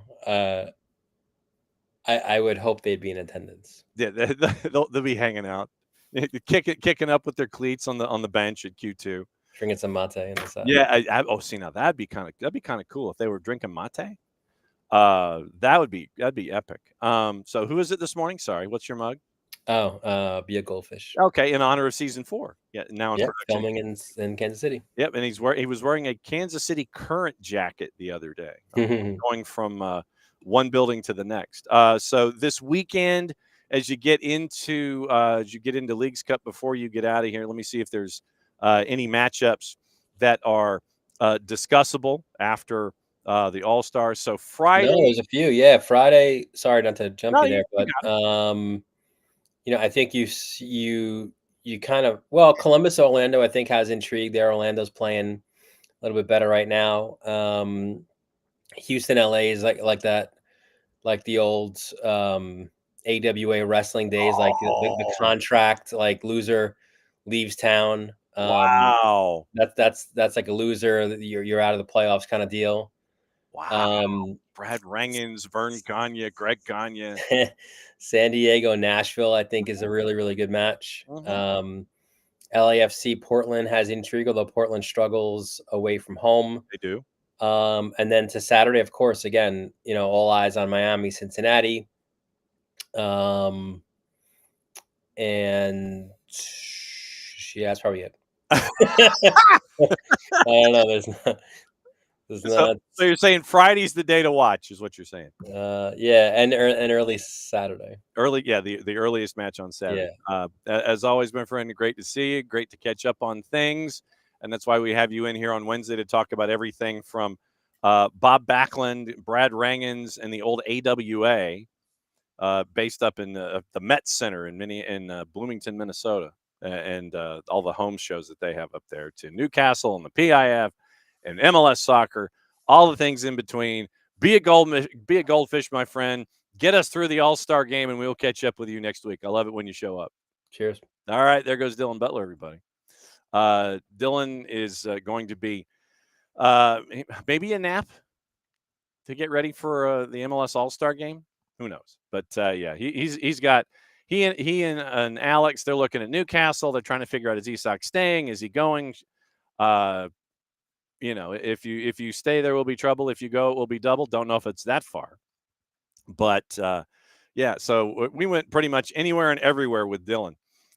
We will come up with an update on the unified All-Star game in a bit. Chelsea's apparently in club-to-club talks for Xavi Simone and Jorel Hato. Competition from other clubs. Both players are keen on Premier League moves, in and among everything else. So Chelsea have opened talks with RB Leipzig to sign Xavi Simone. Simone close to agreeing personal terms, also talking to other clubs, Bayern Munich and Arsenal keen. 22-year-old prioritizing a move to the Premier League. As it stands, it could be available for under £60 million. That's despite Leipzig agreeing in a £70 million fee with PSG back in January. Breakdown of the package: $44 million guaranteed, further $26 in add-ons. Large proportion of the bonuses haven't been paid, which is why Leipzig are prepared to sanction a sale closer to Simone's current market value. Chelsea want to add another attacker with the expectation of Christopher Nkunku departing. Garnacho remains a name of interest. Should Nico Jackson depart, which is by no means a given, according to TalkSport, Joao Pedro would likely be used in his favored role as a number 9, and there could even be a scenario where Chelsea proceed with both Simone's and Garnacho. Arsenal also appreciate Simone, but are yet to advance on a deal. Eberici Eze remains a name of interest, and talks have already taken place on the player's side. We mentioned Alexander Isak. Apparently, he's training alone. Kevin Nolan on TalkSport voiced his concern with all of the money that's going around. Howe revealed Isak would be part of the tour of Asia, kicking off this week with a clash with Arsenal in Singapore on Sunday. Trained alone on Tuesday. We mentioned that he's looking for $15.6 million over 52 weeks to be at Newcastle. Speculation is gathering pace over whether Newcastle have chosen to banish the 25-year-old. Nolan spent 2 years on Tyneside, got to talk about it on the radio. So 62 goals in 109 matches for Real Sociedad in 2022. And somebody on the 280-character app shot over power lines, over a tree, over a gate that is shrouded by more trees, and it is apparently a picture of Isak training by his lonesome. So 26 goals across all comps last season garnered the attention of Liverpool, who were ready to splash $125 million to secure his services. And we mentioned what is going on with the 15.6 $15,600,000 wage demand by ESOC as well. And also, yes, Rich reminds us, welcome to Home Run Derby.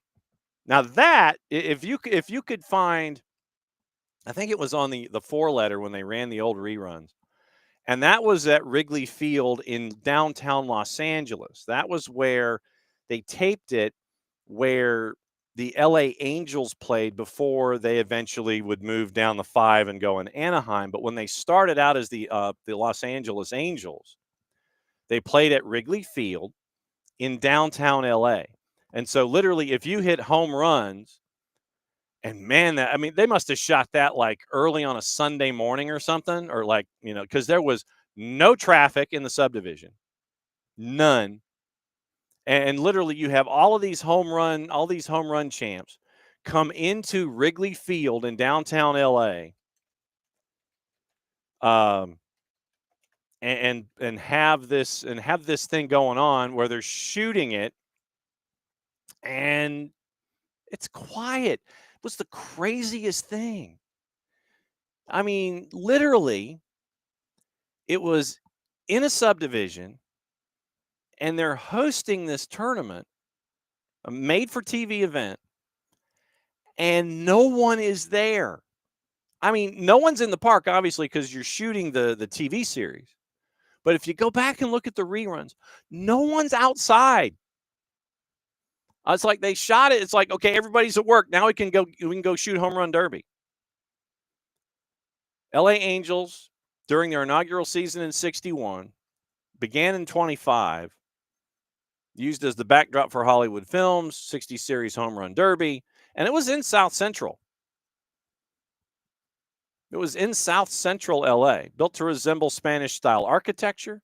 First of 2 ballparks. Once again, Wrigley owned Santa Catalina Island, where the Cubs conducted spring training at Avalon. Playing field was aligned northeast. So 425 East 42nd Place in Los Angeles, California. So right now, if you were to take a map of South Central Los Angeles and try and figure out where Wrigley Field used to be, it's just off the 110, and it's in the 40s in South Central Los Angeles. Literally, it is off the 110. You're heading northbound on the harbor. You turn right. You go a couple of blocks. East 42nd is where Wrigley Field is. Central and Alameda, South Park. It's just south. Literally, it's just south of historic South Central LA. The intersection of the 10 and the 110 is a couple miles north. But literally, I mean, this thing, I swear to God, Home Run Derby, no one was in the subdivision. It was the craziest thing. Mark Scott was there 26 episodes back in 1960. 30 minutes, and they would release it in the offseason. They'd start in January and go January through July. Filmed in December of 59. It aired from January to July of 1960. And so you had Hank Aaron, Bob Allison, Ernie Banks, Ken Boyer, Bob Serve, Rocky Colavito, Gil Hodges, Jackie Jensen, Al Kaline, Killebrew, Jim Lemon, Mickey Mantle, Eddie Matthews, Willie Mays, Wally Post, Frank Robinson, Duke Snyder, Dick Stewart, and Gus Triendos. Most appearances went to Mickey Mantle, who was 4-1 and had 44 homers. Hank Aaron was 6-1, probably shocking no one. 34 homers, but no one was there. No one was in South Central to wander around outside. Literally in December of 1959, no one's there. You go back and watch. I swear to God, no one was there. No one was there. Crazy. Anyway. But yes, David, absolutely true. Opponent in the booth too was too great. All-Star game would be more fun to watch if they played 9 innings of kickball. I think that'd be kind of funny. Also filmed in the middle. It filmed it in December. But still, no one. It's L.A. in December. You'd still think that there might be some folks out on sidewalks and things.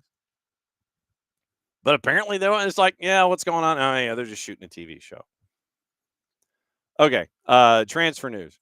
Let's get into other transfer stuff. Nottingham Forest owner Evangelinus Marinakis. Wait a second. I thought it was put in a blind trust. Did it go back after the season was over? TalkSport's listing him as owner. I thought it was put in a blind trust. Hoping Manchester City come in with a rival bid to sign Morgan Gibbs-White amid interest from Spurs. Gibbs-White told Marinakis at the end of last year he'd only leave for a certain level of club. Spurs looked to sign Gibbs-White after triggering the £60 million release clause. Forest lodged a legal complaint over the swoop, meaning the deal's off for now.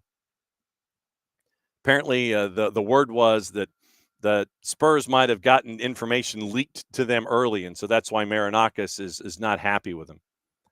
City have already signed Ryan Cherky, cheaper alternative to Gibbs. Ryan Cherky's going to be a problem.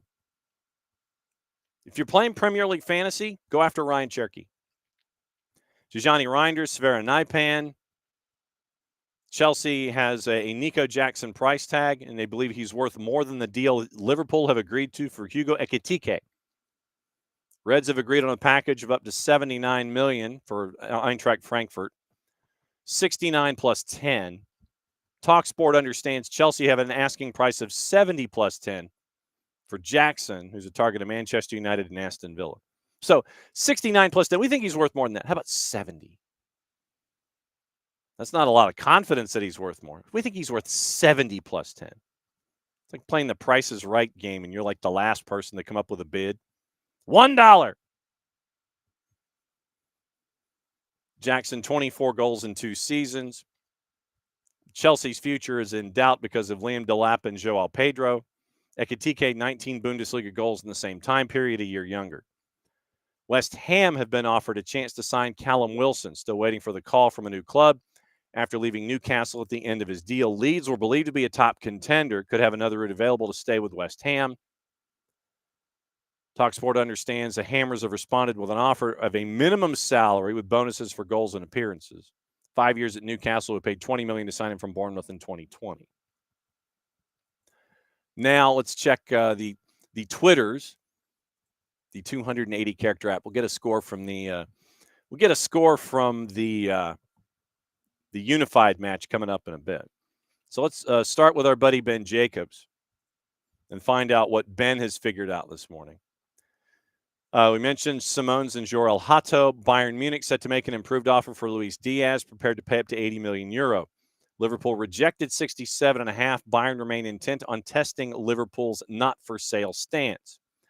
We mentioned Jorel Hato, the defender from Ajax. Hato's agent, Humphrey Nyman, confirmed to Mike Verwey about the talks. Yes, the club has contacted Ajax. All I can say is that Jorel is now talking to Chelsea.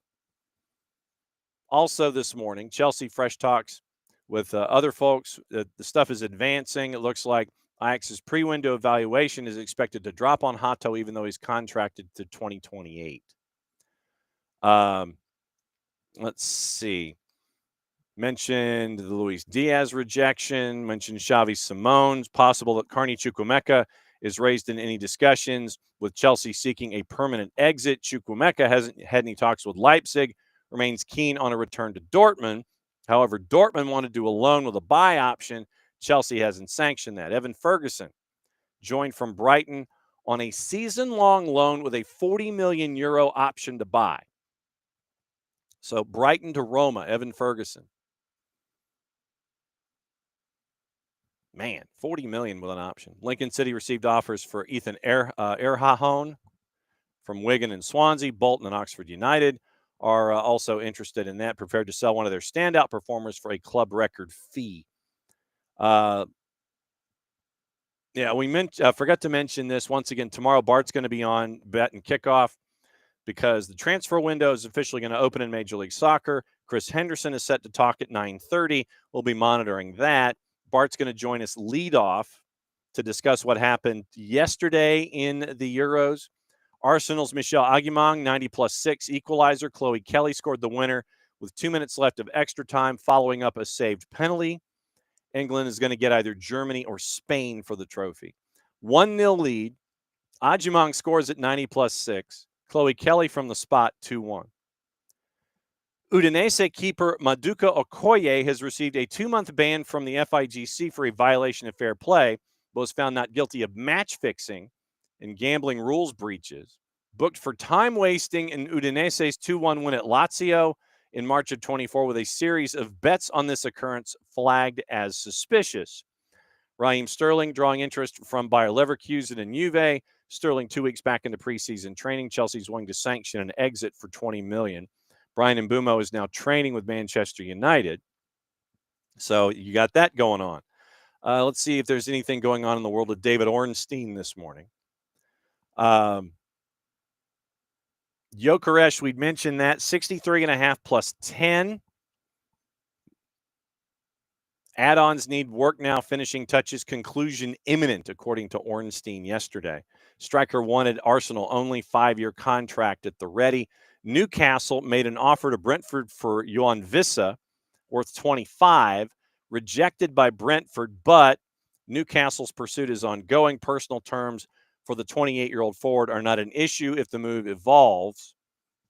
The Congolese international is back in London for talks with club bosses. Granit Xhaka has informed Bayer Leverkusen he only wants to join Sunderland as club-to-club talks continue. An agreement is now in place between the 32-year-old and Sunderland. Bayern asked by the Switzerland midfielder to close the deal rapidly. Negotiations are ongoing involving Granit Xhaka. So, let's see. Where are we here? Deal sheet. Let's see if we have anything on the other deal sheet this morning. I love the dedication. The one to watch, Manchester United working to shift Anthony, Tiro Malacia, Jadon Sancho. United tried to enter the race for Ekitike last week. Eintracht Frankfurt committed to Liverpool, inquired about Gyökeres. He made clear that he only wanted to go to Arsenal. Sechko, Watkins, Nico Jackson, names that are featuring for Manchester United.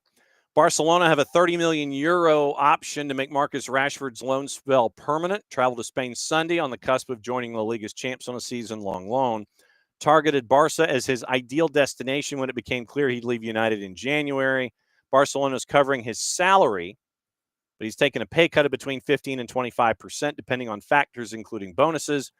United have taken the forward off of their wage bill completely. Parma prioritizing the signing of Gio Reyna. The club's owned by the Kraus Group survived relegation from Serie A on the last day of the season, retooling the team for new coach Carlos Cuesta.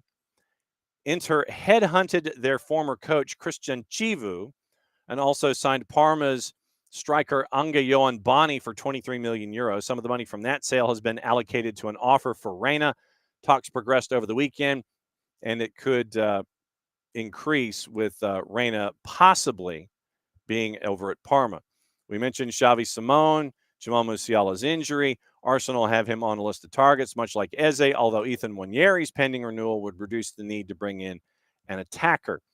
Crystal Palace forward Ademola Ola Adebomi is set to join WSG Tirol after the two clubs agreed to a deal. He's got a year left on his deal. Deal reached with the 21-year-old to leave on a free with a sell-on clause. He's been with Palace since the under-8s. Part of the team that won the under-15 Floodlit Cup in 2019 has not made a first-team appearance.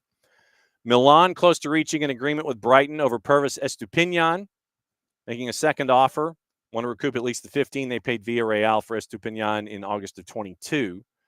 Everton hold an interest in Bayern Munich's Adam Asnou as they look for left-back cover. 19-year-old three caps from Morocco had a stint in Barcelona's youth ranks before moving to Germany in 2022. So that's a bit of the activity that's going on. Let me get back into the gossip, rumor, and innuendo from our friends at the BBC. Yeah. BBC 7, BBC Heaven. Liverpool consider Rodrigo a possible Luis Diaz replacement. Rodrigo, one of the candidates to replace Diaz should he leave Anfield. We mentioned Isak and his deal, mentioned Johan Vissa and Newcastle. Atalanta and Lazio interested in Manchester United's 22-year-old Rasmus Højlund. Nottingham Forest not happy with Spurs. That's also the four-letter paper backing that up. Atletico de Madrid opened talks with Chelsea over a deal for Renato Vega. The Blues demanding around $35 million for the center back. That's from Fabrizio Romano. Everton, we mentioned Everton's interest in Asnu. Wolves closing in on the signings of Fluminense's João Arias and Almeria's right back Mark Pubil. Manchester United monitoring Angers left back Dan Senate, unlikely to make a move until January at the earliest. That's from the friends at the three-letter paper. Everton interested in Atletico Madrid's Samuel Lino. Spanish club open to offers for the Brazilian winger. Leeds manager Daniel Farkas says Mateo Joseph is asked to leave. Let's see if there's anything in the lower divisions. Charlie Kellman, QPR received a bid from Luton for Charlie Kellman. Kellman was linked to a move to Charlotte. And once again, tell me if you've heard this before, the initial bid was unacceptable. League One's highest scorer while on loan with Leyton Orient last year. But is he going to stay in England or is he going to get an improved offer? Does he get an improved offer from our friends up I-85? So we'll see. We'll see what happens with all of that. Okay, I guess yeah. I think it's about time. Let me see if there is actually an update. No, come on.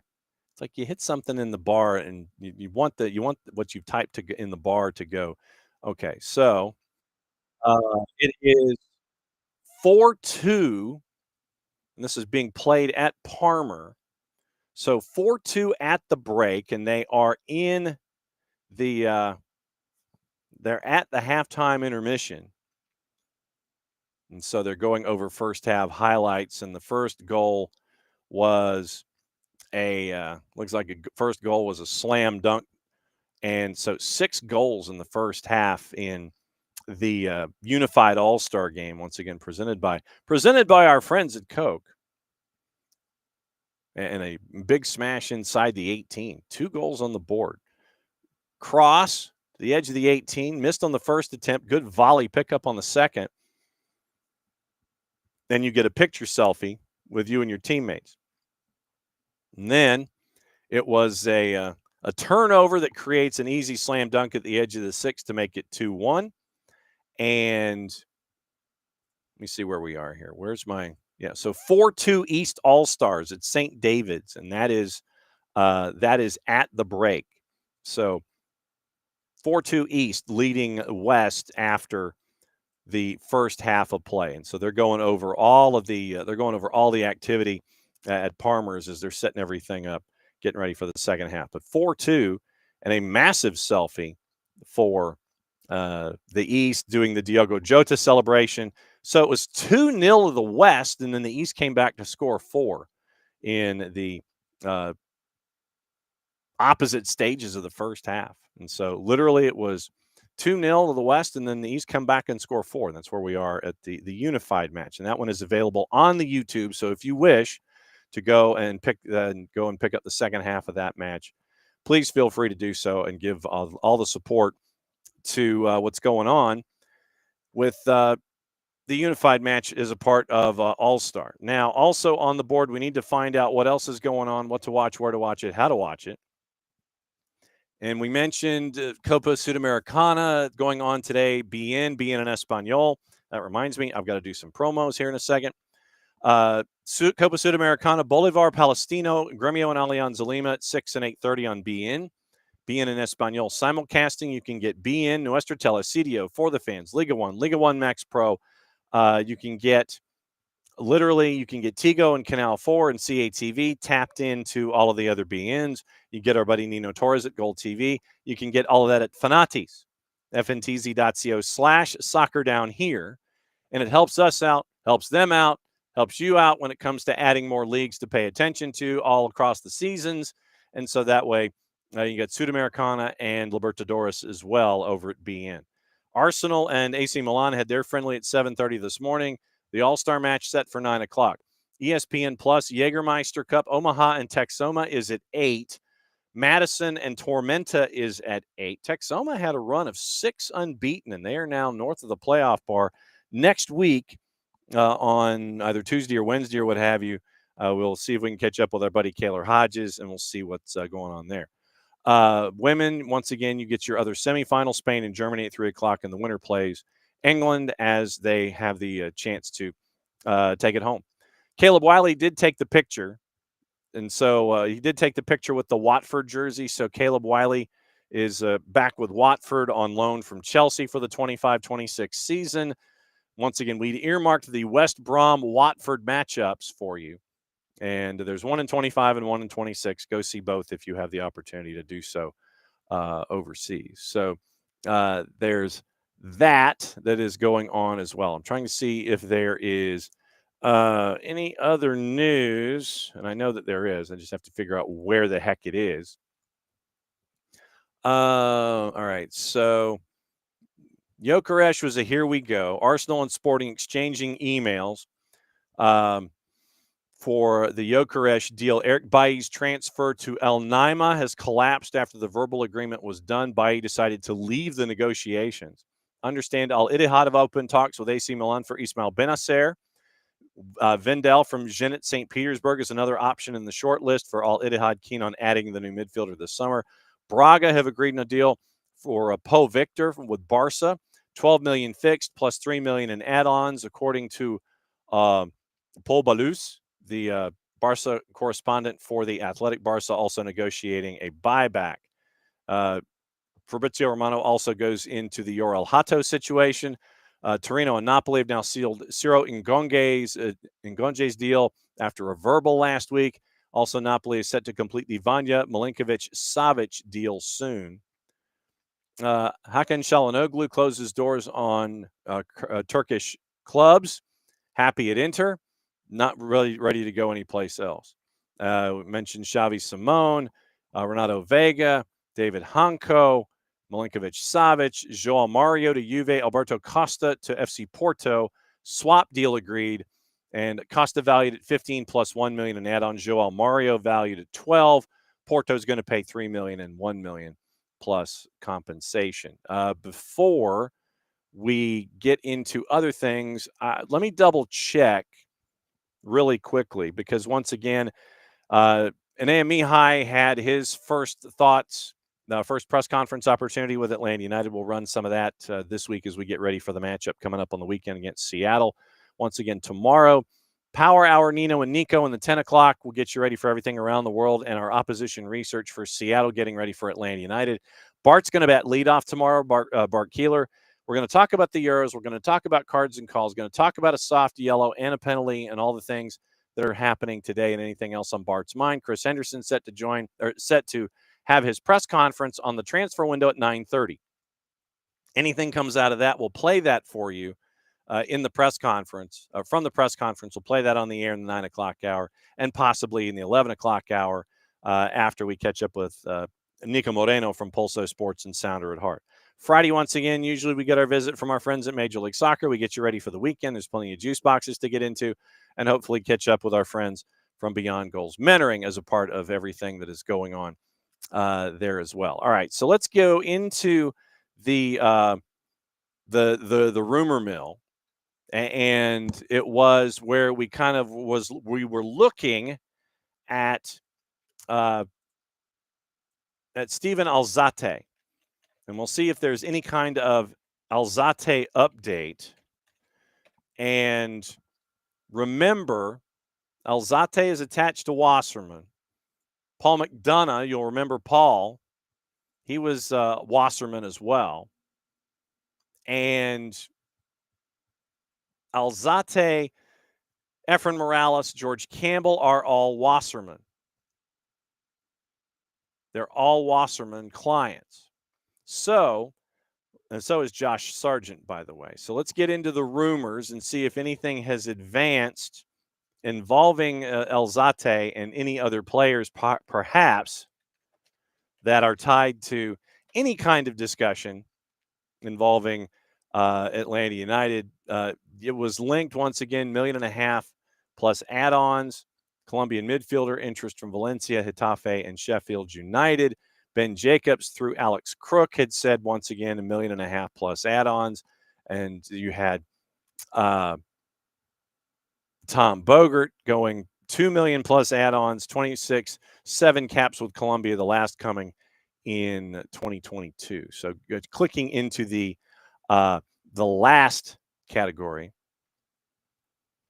and seeing if there is anything else that is attached to the last. Nothing updated in actual reporting, but Wasserman you have on the move, at least rumored. Wolfsburg for Josh Sargent. Kieran Dewsbury Hall at Fulham. Grimaldo for Barca. Papa Diallo for Norwich. Efren Morales, once again, still listed as a rumor from yesterday. And Zabarni linked to both PSG and Spurs. Denzel Dumfries to Barca. And it looks like nothing has been updated on Alzate from yesterday's idea of Atlanta United, £1.5 million, £2 million US plus add-ons, what have you. So it looks like that has not moved. Checking page 2 of the Wassermans, it is Alzate once again linked, but nothing has come since the initial linkage. Crescencio Somerville, Alex Freeman, they're all Wasserman clients, and they're all linked to other places. Villarreal and Alex Freeman. Crescencio Somerville from West Ham to Fenerbahce.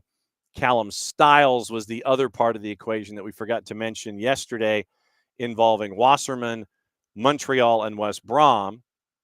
So Callum Styles, who's a left back, was linked to going to Montreal from West Brom, as George Campbell was going from West Brom to Montreal, and Efren Morales going from Atlanta to Montreal.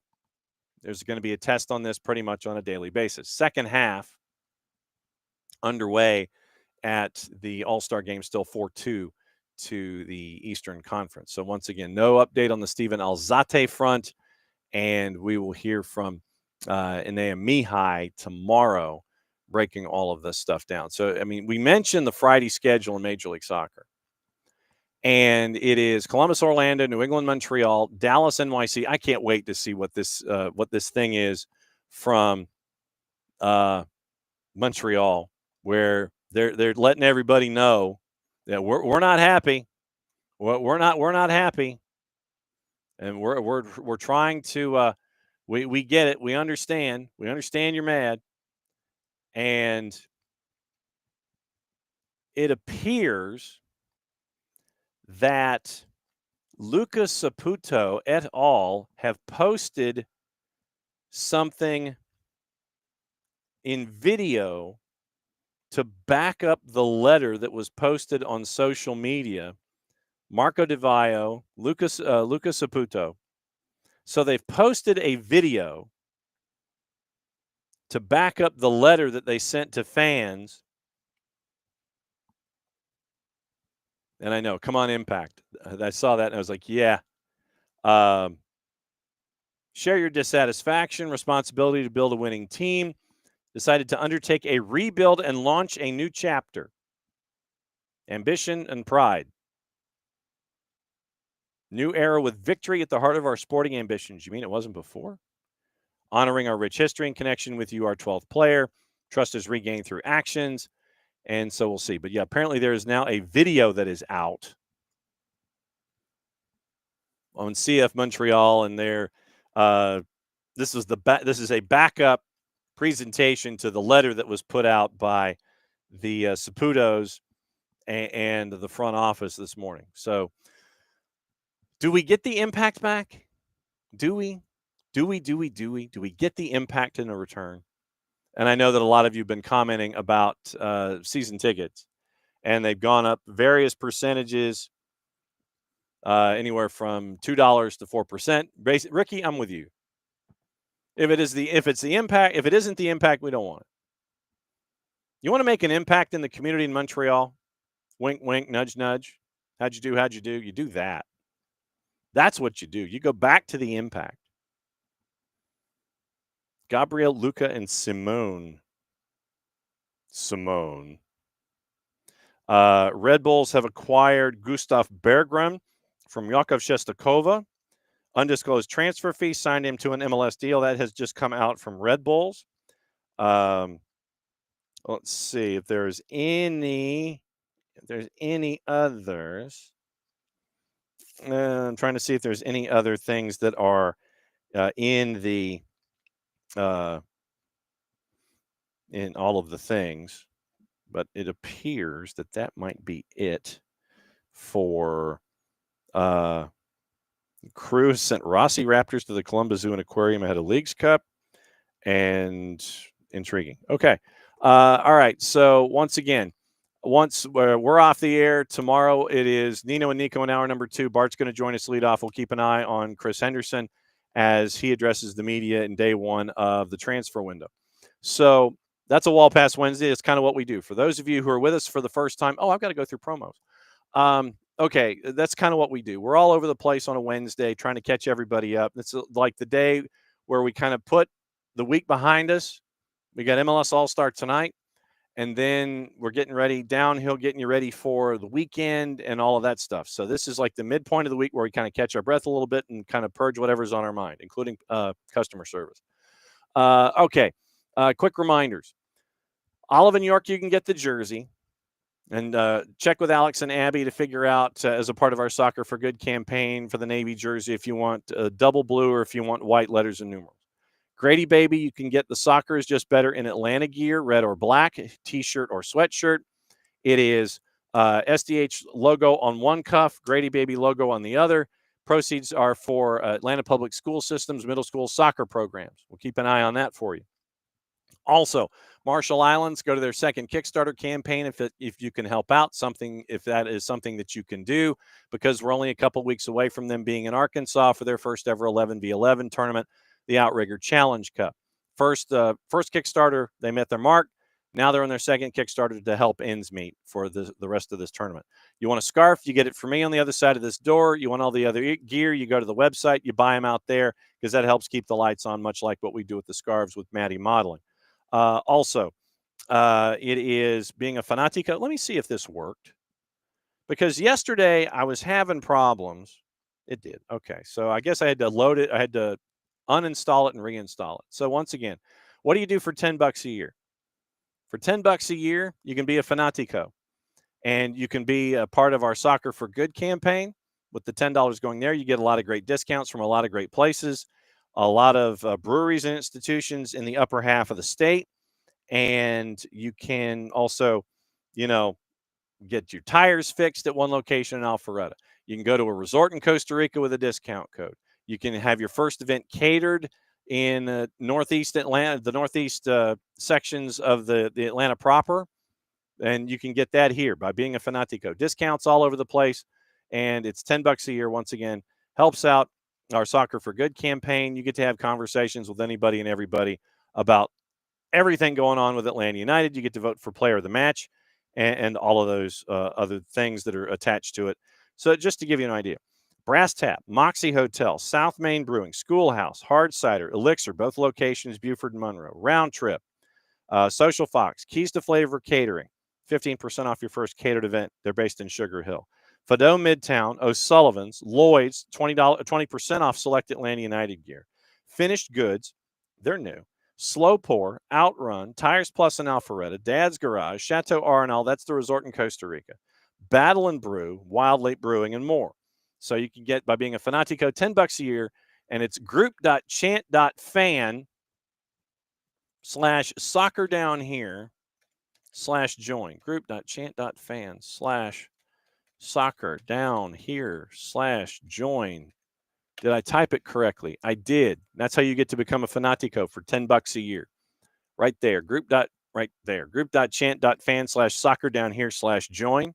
You get to be a Fanatico. Let's see. So Fanatico, soccerdownhere.net, where you can get all the gear plus the Attack and the Ruckus logos that Jason has adapted and retrofied for purchase. I think that's it. There's one other thing at the Brew House on the 1st from 4 to 9. Very, very busy day involving the Premier League trophy and everything. And that's going to be here in Atlanta over at the Brew House. And it is a really cool thing that they're doing. for that full afternoon and evening over at the Brew House. It includes time with the Premier League trophy. Kevin Egan has an interview set up. Why can't the site be reached? Come on now. So it is a lot of different things. Matty Cruz is going to be there to talk to fans who are going to have ties to all 4 clubs with the Q&A that's attached to all that stuff. And you can go to get your tickets to the event. Once again, 4 to 9, Q&A with Kevin Egan with the Manchester United great. Matty's going to have a Q&A with fans of the 4 clubs. The trophy's going to be there. You're going to have folks that are the Summer Footy Fest, now that it finally loaded, at Brew House. August 1st from 4 to 9, Fan Zone outdoors, Rock the Disco sound system indoors, Q&A at 5:15 with Matty and the 4 clubs, fans of the 4 clubs. Premier League trophy visit inside from 6 to 7:30. Kevin Egan and Wes Brown, former Manchester United star, from 7:30 to 8. Get your tickets at Eventbrite. So go get your tickets to that at Eventbrite, 4 to 9 on August 1st. You get to hang out with Matty, fans of all 4 clubs, Summer Series, Kevin Egan, Wes Brown, and the trophy all in one place. So be there, and we will see you there on August 1st. I frankly can't wait to see what this thing is that they're trying to do, meaning Montreal. I can't wait. Posted a video, 2.5 minutes. Posted a letter saying they're mad, the Saputo family. So what are you going to do about it? We'll see. But I like Alex's idea of the time machine, going back and making sure that you let Wilfred Nancy cook. I think that's the biggest thing. Back at it again, lesson 22, and we'll be back at it in hour number 1. Bart's going to join us for bat and leadoff to talk about everything in the Euros, cards and calls. We know they'll exist, all the things. Then we'll keep an eye on Chris Henderson, Nino and Nico in hour number 2, and that's your Thursday here on SDH AM. Since it is the end of the show, that means one thing, Mucho Platiel played safe. It means we get to roll this. Back at it again. See you tomorrow. Be safe, everybody. Enjoy All-Star tonight. Transfer window opens officially tomorrow morning. Bye.